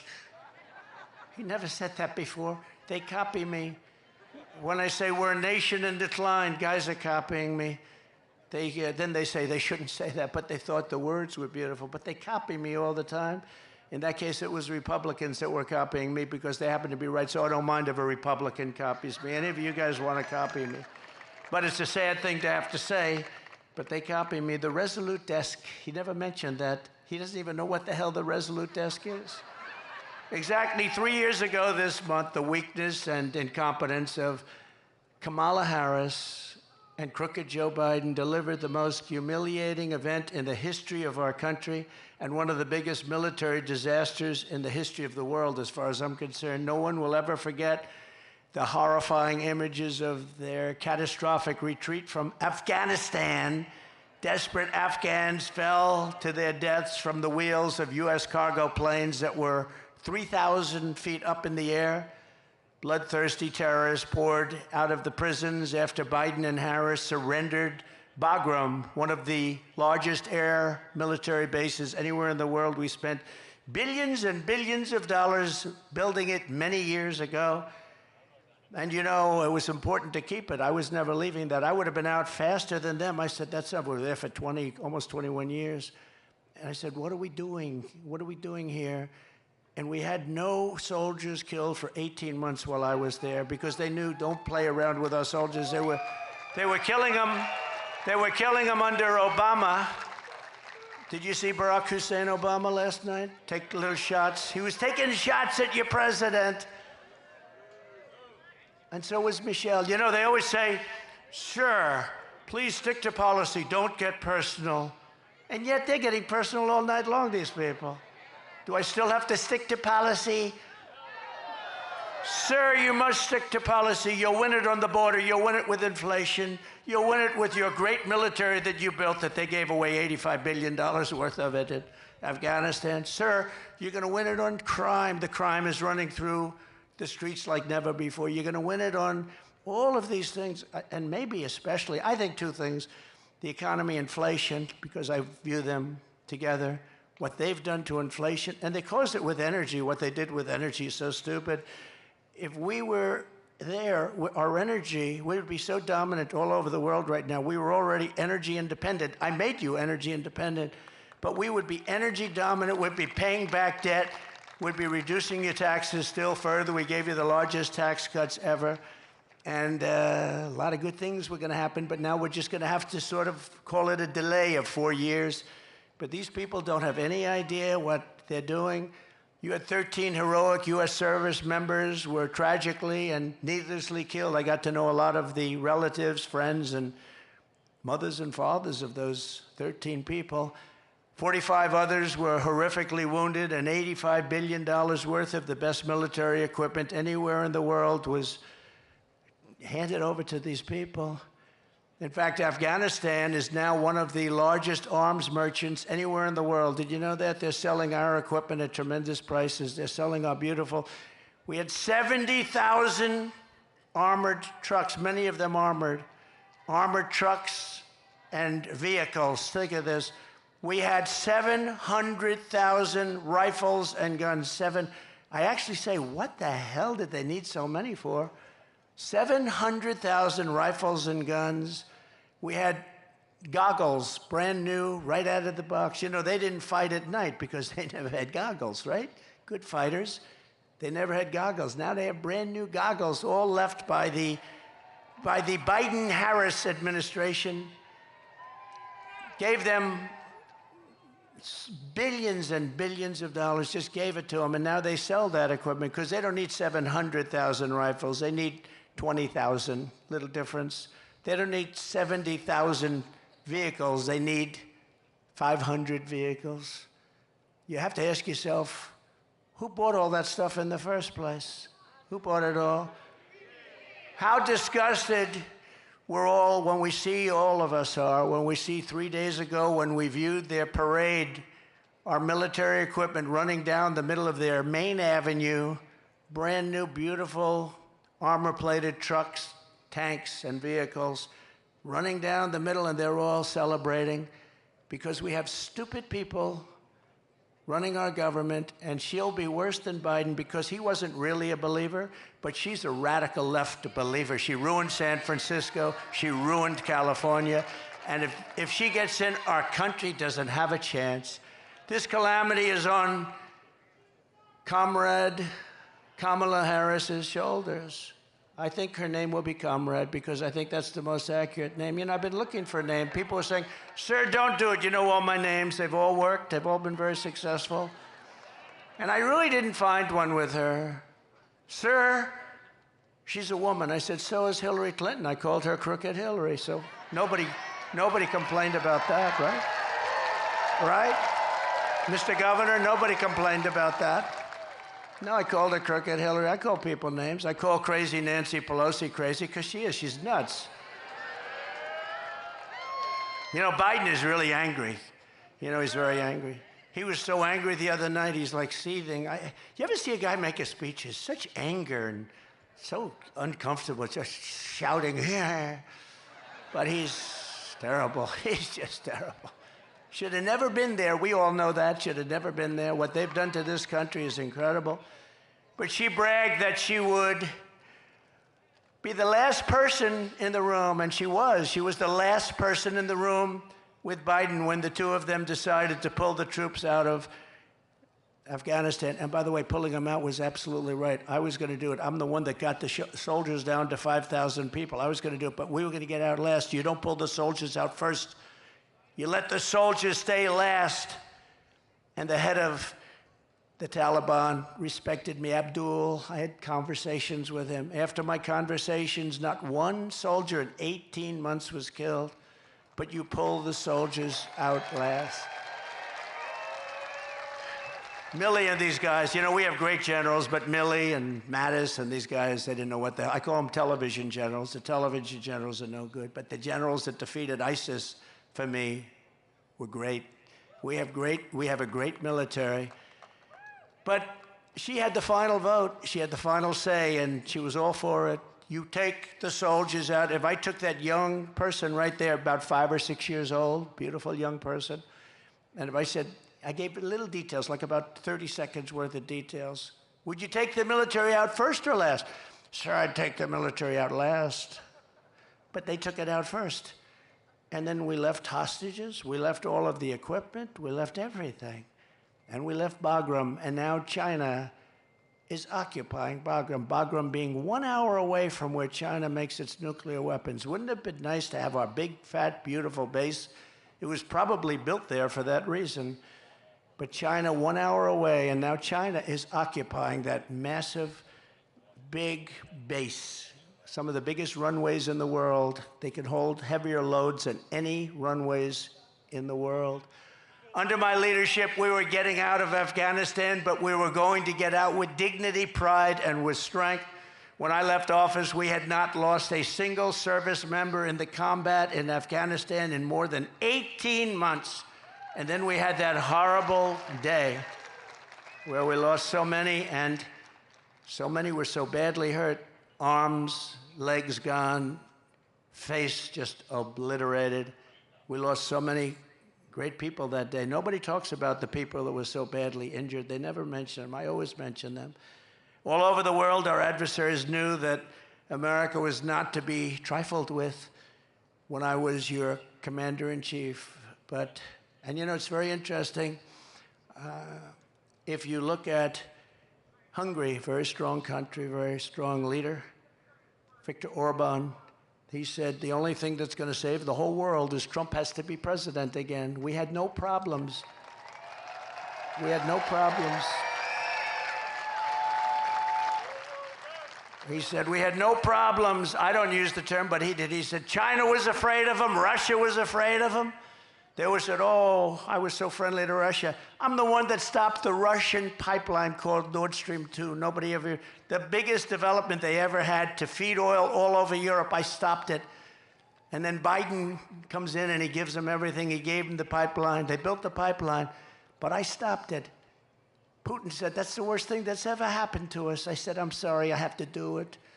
And he approves it right away. And then they say, Trump was not strong on Russia. I think they got it wrong. Putin actually said, if you weren't strong, I'd like to find out how bad would you be if you were strong, because you were brutal. But you know, I got along with him. It's good to get along with these countries. I got along with China. That wouldn't have happened. What's happening right now, they're planning an attack on Taiwan. There's no question about that. That wouldn't have happened. It wasn't going to happen. They knew that you weren't allowed to do that. Putin would have never gone into Ukraine. Israel would have never been attacked. It's a sad, sad situation. So many people are dead. So many people are gone. So many cities. You look at Ukraine, those cities are just wiped off the face of the earth. They're outside of Kiev and a couple of others. They're basically just flattened. Far more people dead than they let you know. It's like your numbers that were released fraudulently today. Far more people dead in that war than anybody would know. When those big buildings come tumbling down, hit with rockets, so ridiculous. There's nothing left. It's so ridiculous. But since the Afghanistan catastrophe, it's been open season on America and our allies. I really believe that the Afghan disaster, what happened, the stupidity and the way we pulled out and the bedlam and all of that, it would have been very smooth. We were going to get out with strength and dignity. But when Putin saw that, he said, wow, those people don't know what they're doing. They're overrated. And he went in, and the same thing happened with Iran. Iran was not going to play with us. And now Iran is a rich nation. They have $300 billion. They had no money. And in 3.5 years, they made $300 billion. $300 billion they have right now. They made it all in 3.5 years. They had none when I left. And we would have made a fair deal with them. They can't have a nuclear weapon. Very simple. You can't have a nuclear weapon. Other than that, we want you to have great lives. But I do hear they're after me, but, you know, that's the way it is. Look, I'm here for you, and I'm here even for the world. We want to stop world wars because the equipment is so devastating now. A world war is obliteration. We can't have a world war. Every dictator, tyrant, and terrorist on the planet knows that they can get away with murder under Kamala and Crooked Joe. Kidnappers are getting millions and millions of dollars, but now they're getting billions. They're getting billions. What did you get for the 4 people that we released? Sir, they got $6 billion. What is $6 billion? Does anyone know what that means? $6 billion. They got $6 billion. People get kidnapped and, you know, they ask for like, how about $1,000? How about 500? They got $6 billion from these idiots. And you know what happens? When that happens, a lot of people are going to get kidnapped because they say, we're dealing with stupid people. A lot of people. We had 59 people that were hostage, some in North Korea. That's about as tough as it gets. We got people out without paying for anything. We never gave money. We didn't want to give money. If we gave money, all they do is they go around kidnapping everybody. These people give, not only do they give $6 billion, they got the Prince of Death out. He's the #1 arms merchant in the world. Russia got him as part of one of the deals. The #1 arms merchant in the world. We got a couple of people. But, you know, why were they there? And why did they do what they did? But they got some of the most criminal, the toughest, meanest criminals anywhere in the world. On top of that, we paid them billions and billions of dollars. We're run by very stupid people. I'd like to use a different word. I'd like to use a much more sophisticated word, but there's no word I can think of. Incompetent. How about incompetent? As a result, peace in Europe has been shattered by the largest European land war since the fall of Nazi Germany. This is the largest war there's been, and this war is going to escalate and escalate. When, if, but when. I have to always say if, you know, because they cheat.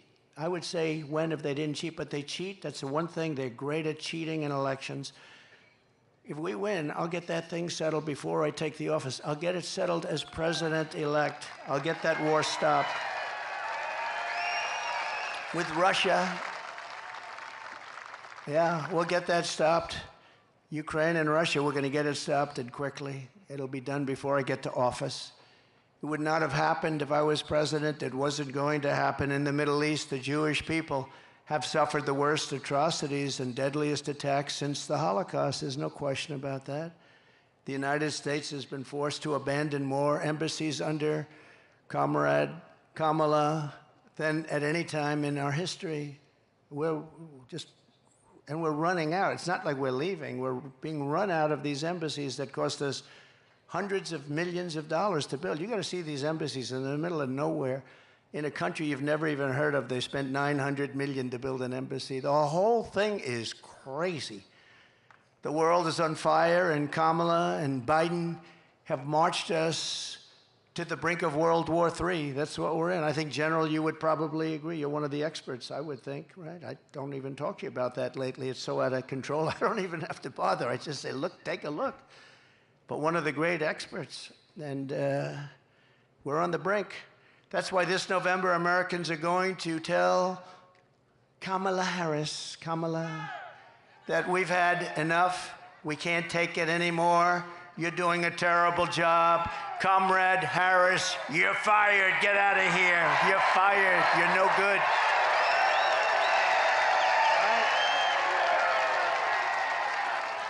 You're fired. Get him out of here. All you have to do is take a look at San Francisco. Look at the job she did. She had one policy. If you steal less than $1,000, basically $950 to be exact, I want to be accurate for purposes of reporters, the fake news media, they want accuracy. They don't have to be accurate, but we have to be accurate. But if you steal less than $950, they basically leave you alone. So I have guys going in robbing stores with a calculator. Let's see, this is $100. Did you notice? This is not going to happen in North Carolina, I don't think, is it? No. Let's see, that's 100, that's $59. Bing, bing, bing, bing. Stop. We don't want to go over $950. They walk out with it. Nobody does a thing. Starting the moment I lift my hand from the Bible after taking the oath of office, I will move to restore America to maximum strength and return the world to peace. We're going to return the world to peace. And mostly I can do it with a telephone call. You know, we don't have to send troops. I can do it with a telephone call. You go to war with another country that's friendly to us or even not friendly to us. You're not going to do business in the United States, and we're going to charge you 100% tariffs. And all of a sudden, the president or prime minister or dictator or whoever the hell is running the country says to me, sir, we won't go to war. I talked this world out of a lot of wars with telephone calls. I don't have to send in the troops. One of my most urgent priorities will be to quickly rebuild the readiness and spirit of the United States Armed Forces. And we had it built. We rebuilt it. We rebuilt the whole military, but it was decimated under this group of stupid people. You know, we had so much, when I came in, we had no ammunition. Did you know that? Remember? I used to talk about it. And I said, if it's true, which it was, why would you say that? We had people on television, well, the United States has no ammunition. You know, some things you just keep to yourself, right? Do you remember I used to, from North Carolina, do you remember I used to talk about that all the time? Those are my best witnesses, those ladies. There's about 40 of them. They're all over the place. And they're always perfectly coiffed and perfectly dressed. They're beautiful and they're great. But no, I used to talk all the time. If you have no bullets, I can ask this group of leaders, you don't talk about it, but you get the bullets really fast, right? So within a year, I had so much that our warehouses were stocked to the gills. We never had so much. I bought so much, missiles, everything. I rebuilt our military, but that's been all dissipated now again because we give it away to everybody. And for nothing. I mean, they don't do anything for us. We don't get anything. We don't even get a pledge that we'll pay you back someday if we have the money. How about that? Pay you back someday if we have the money. You know, I sponsor athletes sometimes. If I see somebody that I like in sports, I sponsor some golfers. Usually doesn't typically work out. I don't know if you know, it's like a 5,000 to 1 shot. But I'm good at that stuff and I can see talent. And I'll give them a few $1,000s. I'll give them $50,000. I'll say, you know, you're really good. You could make it. Why aren't you trying out for the tour? Sir, I have no money. I have to give lessons. I have no money. He said, you're too good to give lessons. You can be a tour player. I said, I don't have any money. I said, here's $50,000. And here's the deal. If you do well, you pay me back with no interest. Just good luck. If you don't do well, which you probably won't, because it's very hard, they say the worst is a boxer. If you sponsor a boxer, they're all great, they're winning all their fights, and then they turn professional, and they go in, and this goes with the UFC, run by Dana White, one of the greats of all time, which has really taken over for boxing. But it's the same thing, and people sponsor people, and they get what they get. But the worst is that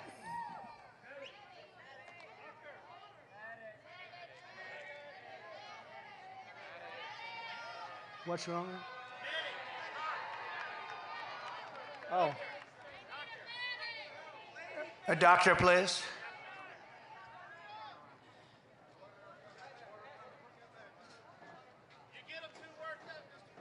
It is very hot here, I noticed.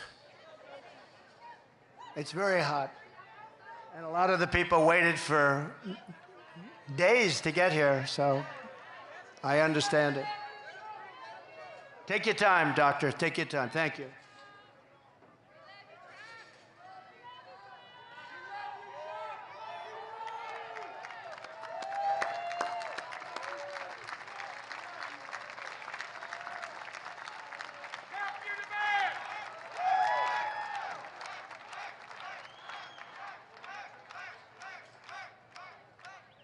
Yeah. Take your time, please.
Thank you very much. You know, they come 2 days, 3 days early, and it's a lot of stress. We lose them. The only ones we don't lose are front row Joes. I don't know what they have going. They have something going here, Governor. Thank you very much. Thanks, Doctor. But America is blessed with the greatest military in the world, but our men and women in uniform have been betrayed by radical left politicians and some generals, and at the top, they're woke. They're woke. We don't want woke generals. We want generals that know how to win, and we have them. We proved that when we wiped out ISIS, didn't we? Proved it. Sure, it'll take 5 years. We did it in three weeks. I think we did it in 3 weeks. We have the greatest military in the world, but you need the great leaders. Otherwise, your military can never be great. Everywhere I go, soldiers and veterans tell me how angry they are that not one person has been held accountable for the Afghanistan catastrophe. He never fired anybody. You know, I fire a lot of people when they don't do a good job. Then they come back and write books. You know, they hate you, but that's okay. When you don't fire people, they never write books, you know. But I fired a lot of people. I wasn't happy with their service. I wasn't happy with the job they did, and I fire them. I let them go. I mean, I'm working for you. I'm not doing this for myself. But when you fire them, they always come back with something. And now nobody's ever been in the position where, you know, they get offered all sorts of money from the fake news and everything else, and fame. We're going to make you famous. All you have to do is make up some stories about Trump. But people don't seem to care. It's phony stuff, phony, horrible. They're lightweights. They're terrible people. You know, when I came, don't forget, I didn't know anybody in Washington. I'm President of the United States. I'm going down Pennsylvania Avenue with the biggest load of military and police and motorcycles and everything you've ever seen. And I didn't know anybody. I said to my wife, I don't know a lot of people, but the people I know, I got recommendations from a lot of good people, well-meaning people. Some were good. Most were great. But we had some bad ones too. But now I know them all in Washington. I know the good ones, the weak ones, guys like this. I know the weak ones and the bad ones, General. We know the dumb ones and the smart ones, don't we? We know them all. But the voters will hold Kamala and Joe accountable for this November when I take office, and they're going to be held accountable for what they've done to this country. Right? Thank you.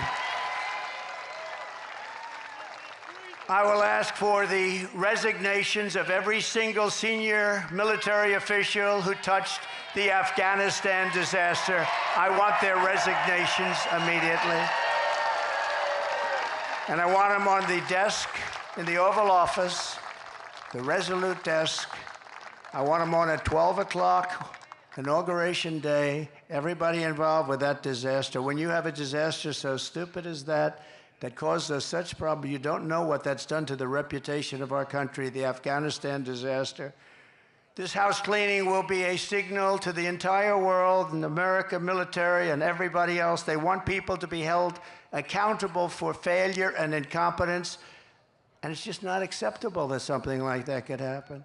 These are fighters. They fight with broken, old, obsolete weapons and knives. We have F-16s. We have F-35s, F-32s, and we were knocking the hell out of them, just knocking the hell out of them. It was easy, but I said, what the hell are we doing this for? Let's get the hell out of there. We were getting out with such strength. They were so happy they couldn't believe it. And then these people came in, and it's horrible to even think about what happened. And countries all over the world lost respect for us because of Afghanistan. We demand success and we demand victory. We want victory from our soldiers and from everybody else. Under Comrade Kamala Harris, and I call her that because there's never been, she's a Marxist, okay? I was saying, do you think she's a Marxist or a communist? To people that really study this stuff, they weren't able to tell me. They said it could be all the way, it could be communist, but she's damn close. They said it was definitely one or the other, but they couldn't actually tell me. Was it communist or Marxist?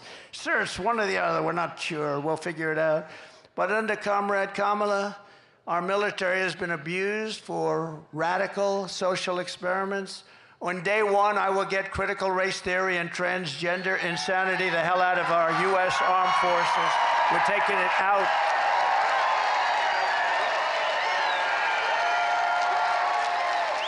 Our warriors should be focused on defeating America's enemies, not figuring out their genders.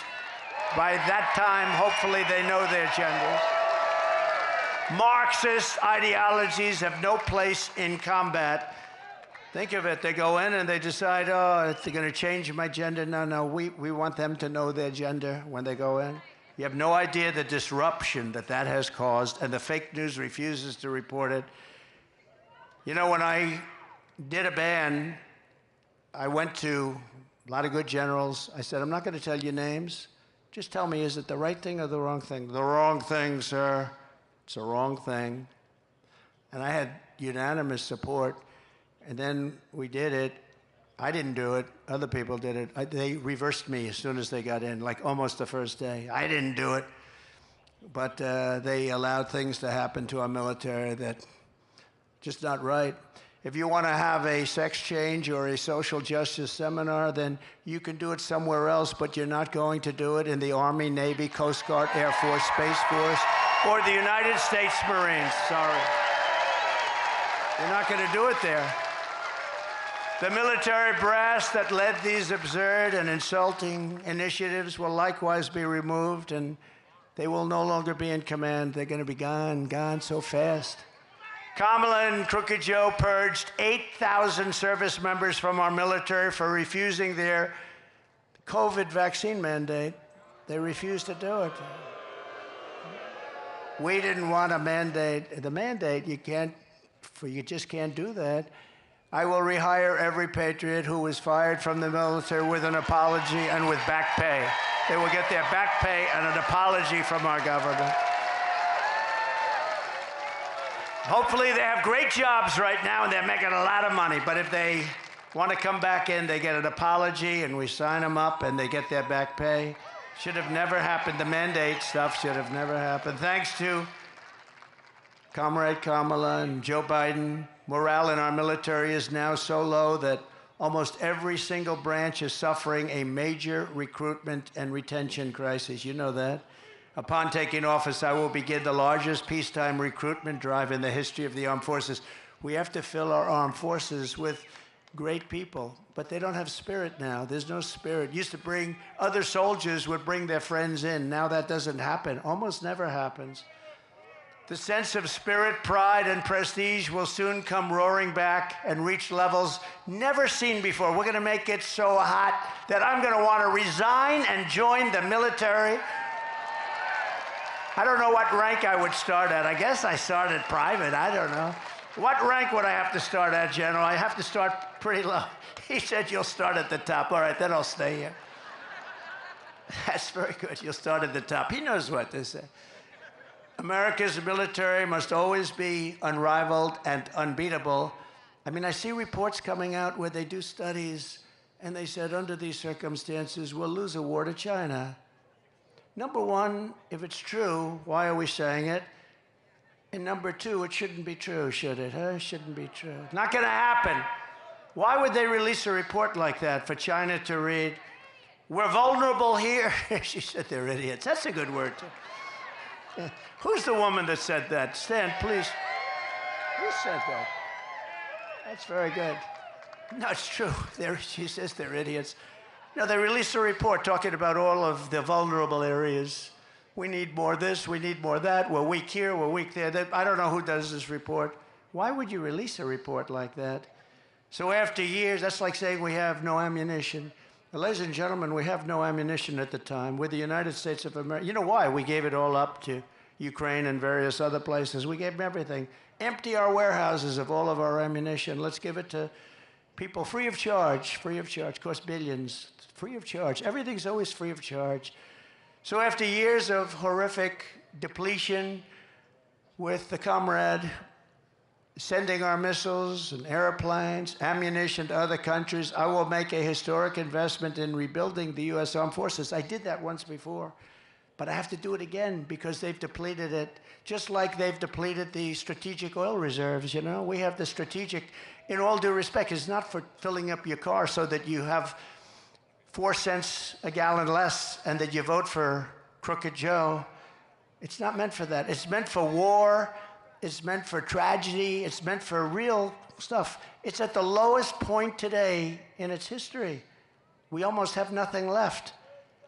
And we had it at a level that was such a beautiful thing to see. We will increase funding, but at the same time, the days of blank checks for the weapon systems over the past are over. I tell you what we will build, though. We're going to build a great iron dome over our country so that we don't have to get hit. We give it to other countries. We help Israel and other countries. And Ronald Reagan wanted it many years ago, as you know, but we didn't really have the technology then. He was right, but we didn't have the right technology. Today we have unbelievable technology. And, you know, we have other countries that have it. This country should have it. And we're going to make it right here, and we're going to make it in other of our great places. But a lot of it's going to come right out of your state.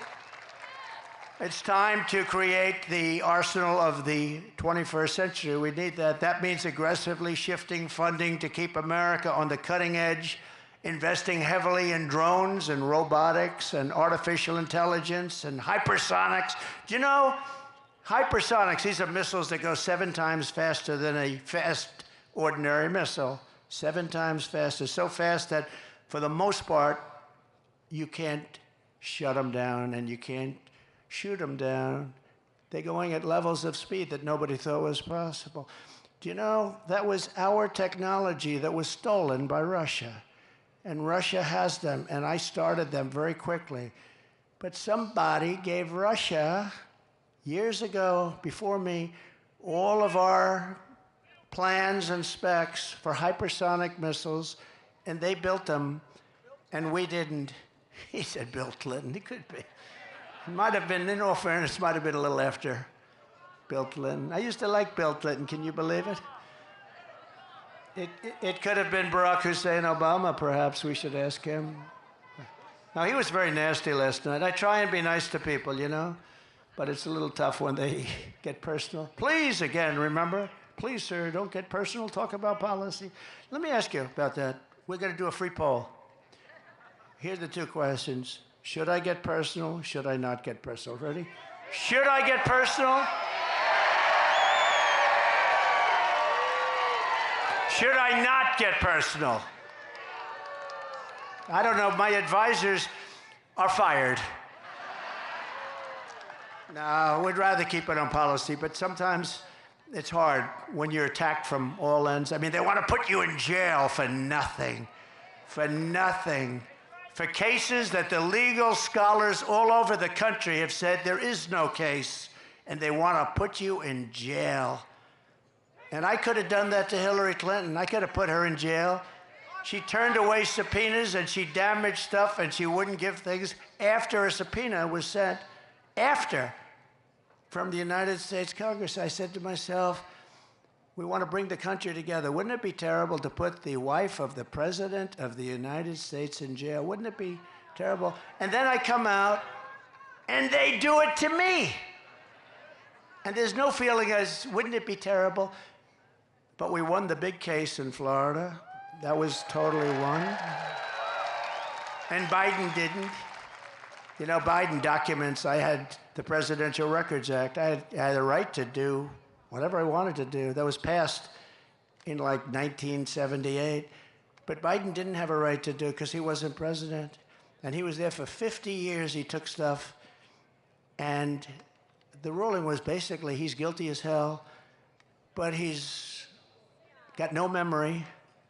He's a nice man with no memory. Actually, they're wrong. He's not a nice man, and he has no memory. He's not a nice man at all because he started weaponization. And weaponization is a double prong that can come back to haunt them, too. It's a terrible thing for our country, I can tell you.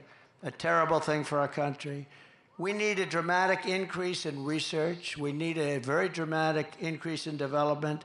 And in so doing, we will create countless American jobs, including jobs right here in a place called North Carolina. Do we love North Carolina? Do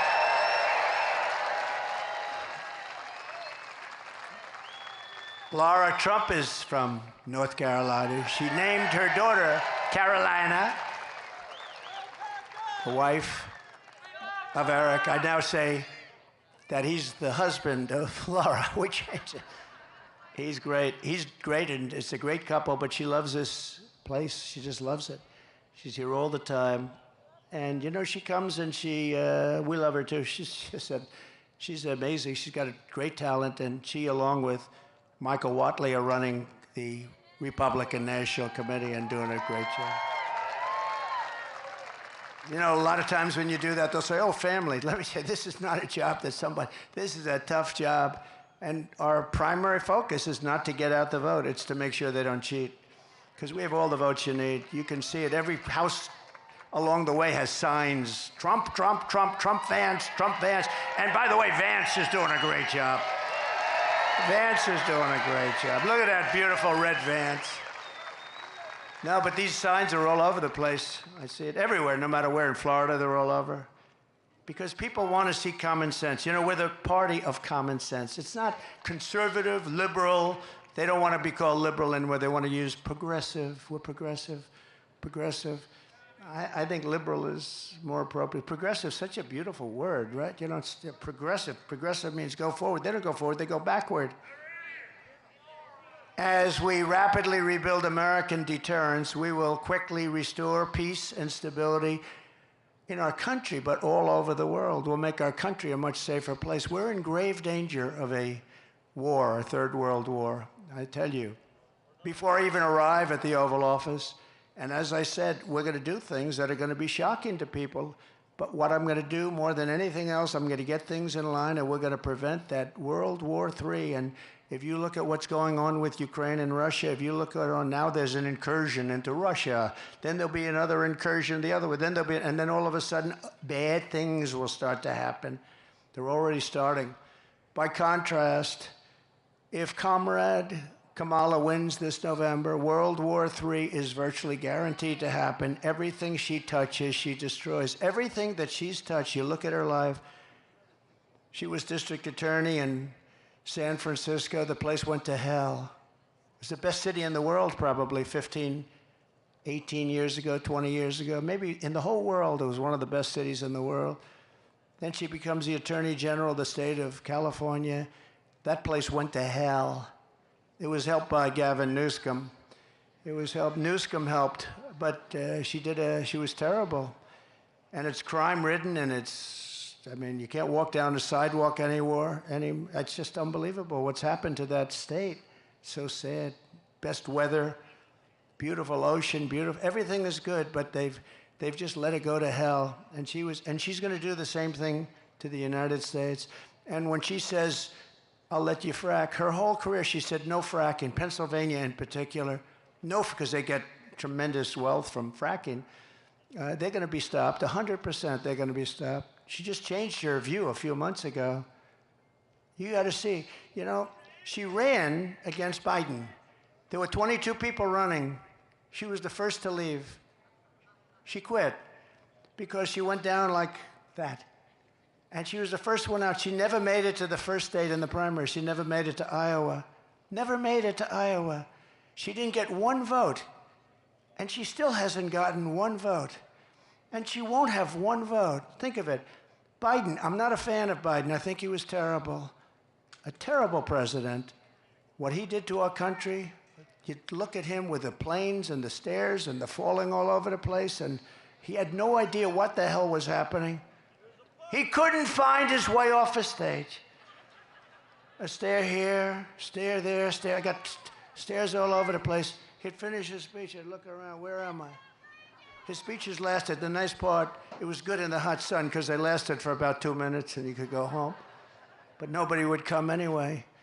But we can't let her. She's much worse than him, actually, because she's actually more radical. He never believed it. He just did it for votes. I don't know why you'd get votes by having open borders. You know, she wants open borders. If she became president in 4 years, she'd have 60 to 70 million people from all over the world. And it's not just South America. And remember, they're releasing them from their jails and their prisons. They're coming out of jails and prisons and mental institutions and insane asylums. Then we have hundreds and probably thousands of terrorists that have come into our country. We probably have a few here. Welcome, welcome. But we probably have a few here. And she's all for it. And now she's saying, and you see what she's saying, well, the wall was largely built. We were adding space onto the wall.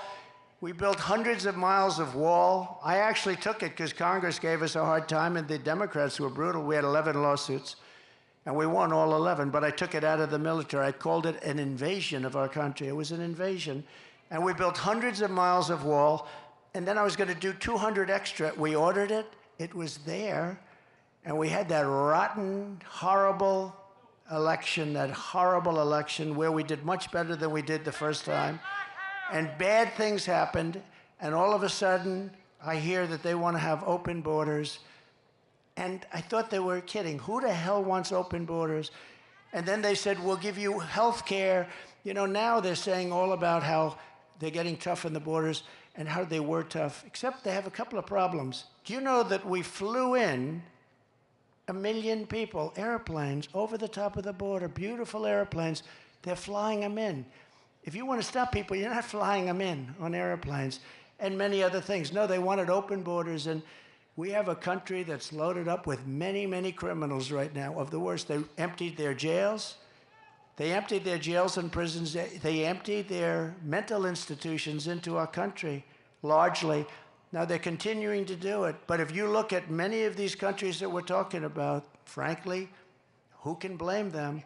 They're dropping their prisoners into the United States of America. They're dropping all of these people into the United States, including their mental institution people. Any terrorist they have, they're dropping them into the United States. We're taking hundreds of thousands of people that were in jail for murder. You take a look at Venezuela, their jails are half. And I'm surprised half, because frankly, I would have worked faster than that. If I were running it, I would have had all of them out of there by now. They go to Caracas, they take all their gang members, all of their killers, their murderers, their drug dealers, they take them and they're putting them into the United States, and their crime is down 72%. In fact, next time what we'll do, instead of North Carolina, we'll have our next little gathering in Venezuela, because it will be much safer than being in our country. If these people win, you're not going to have any meetings, you're not going to have anything. There'll be chaos in our country. And we just can't let it happen. We can't let it happen. We can't let it happen. Remember when Biden sent Kamala to Europe to stop the war in Ukraine, she met with Putin, and then 3 days later, he attacked. How did she do? You think she did a good job? She met with Putin to tell him don't do it, and 3 days later, he attacked. That's when the attack started. Did you know that, General? Should have sent you. But over 500,000, they say, are dead or wounded, but it's a much higher number than that. And everything lies in ruin. Look, we are going to fight like hell to win this election. They are going to cheat like hell to win the election, because they have no bounds. They have no bounds. I've said to some Republicans once, in a place called Philadelphia, which I love. I went to school in Philadelphia, but it's suffering tremendously, like Chicago, like every Democrat-run city is suffering. But I said, like, why do we allow them to do it? Do Republicans do what they do with the stuffing the boxes, with all of the different things they do? Sir, we're proud Americans. And that's really the right thing to say. But they have no bounds. We have to win this election. If we don't win this election, we are in such trouble as a country. We're in trouble right now, but you have the right guy to straighten it out. I'll get it straightened out. I'll get it straightened out fast. We're going to have peace through strength all over the world like we had just a short while ago. And I just want to say, closing, it's an honor to have served for 4 years. I wish we didn't have this break. The only thing good about the break is it shows how bad it can get, because we've never had a country that's been in shape like this country is in right now. We have squalor in our streets. Our vets are disregarded, living on sidewalks in freezing cold and unbelievably hot cities all over the country. And yet we have people coming in to our country that are living in luxury hotels. This is what we have. We're going to straighten out our country through common sense. We're going to straighten out our country with the United States of America. We're the greatest country in the world. We're not going to let this continue to go. We're going to straighten it out. We're going to make it bigger, better, stronger than ever before. We're going to bring in business.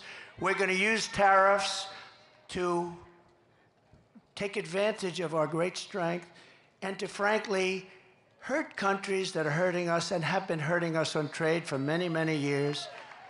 Right now, China is building massive auto plants in Mexico, and they think that those plants are going to make cars and they're going to sell them across the line for no tax, no anything, destroy what's left in Detroit, which frankly, compared to years ago, is very little, and South Carolina and many other places. We're not going to let it happen. We will charge them 150 or 200% tariff, and all of that investment that they made is now worthless. We're not going to let them do that. We're not going to let them destroy our automobile industry. The United Auto Workers has a grossly incompetent man at the head. They want to make all electric cars, and Elon Musk is a friend of mine. You saw he endorsed me very strongly, and he understands that I'm right.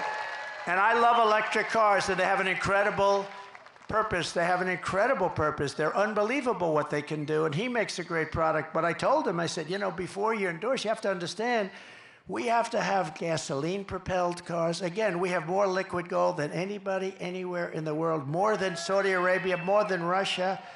We have more than anybody. We're going to quadruple that business. We're going to be much bigger than both of them put together. We're going to pay down debt. We're going to reduce your taxes. I gave you the largest tax cut in history, the largest regulatory cut in history. That created all of the jobs. And when Biden talks about jobs, by the way, because they lie so much, the jobs he created, almost all of them, almost 100%, people say more than 100%, went to illegal aliens. The other, remember this, the numbers sound good because they're called bounce-back jobs. We had a pandemic. People were laid off, and then as soon, and this is common for ages, when a pandemic goes, you have bounce-back. The businesses, and had we not done what we did with money, probably some of you benefited, but we would have been in a 1929-style depression. We did it just right. The problem is, they came in, they no longer needed money. We gave them a country that was fixed. And more people died during Biden, think of that, than died during us from COVID. Many more people died during them. But think of this, we gave them a country and they blew it because they took so much, they took trillions and trillions of money, they kept feeding it. And that's what caused, along with their bad energy policies, that's what caused this tremendous inflation, which is destroying the people of our country. And frankly, it's contagious. It's all over the world. But we're the ones that started it with their bad policy. So we're going to work very hard. We've got to win. We've got to win this state. This state is a very, very big state to win. We've won it twice, and we're going to win it again. I said to a couple of the people, I said, so let me ask you, how are we doing compared to 4 years ago and 8 years ago? They said, sir, you're much hotter, you're more popular. I hope that's true. But we won it twice. And all I can do is pledge to you that we're going to do a great job for North Carolina. We're going to do a great job for the United States of America. We put America first, and we're going to make America great again. Thank you all very much. Thank you. Thank you very much, everybody.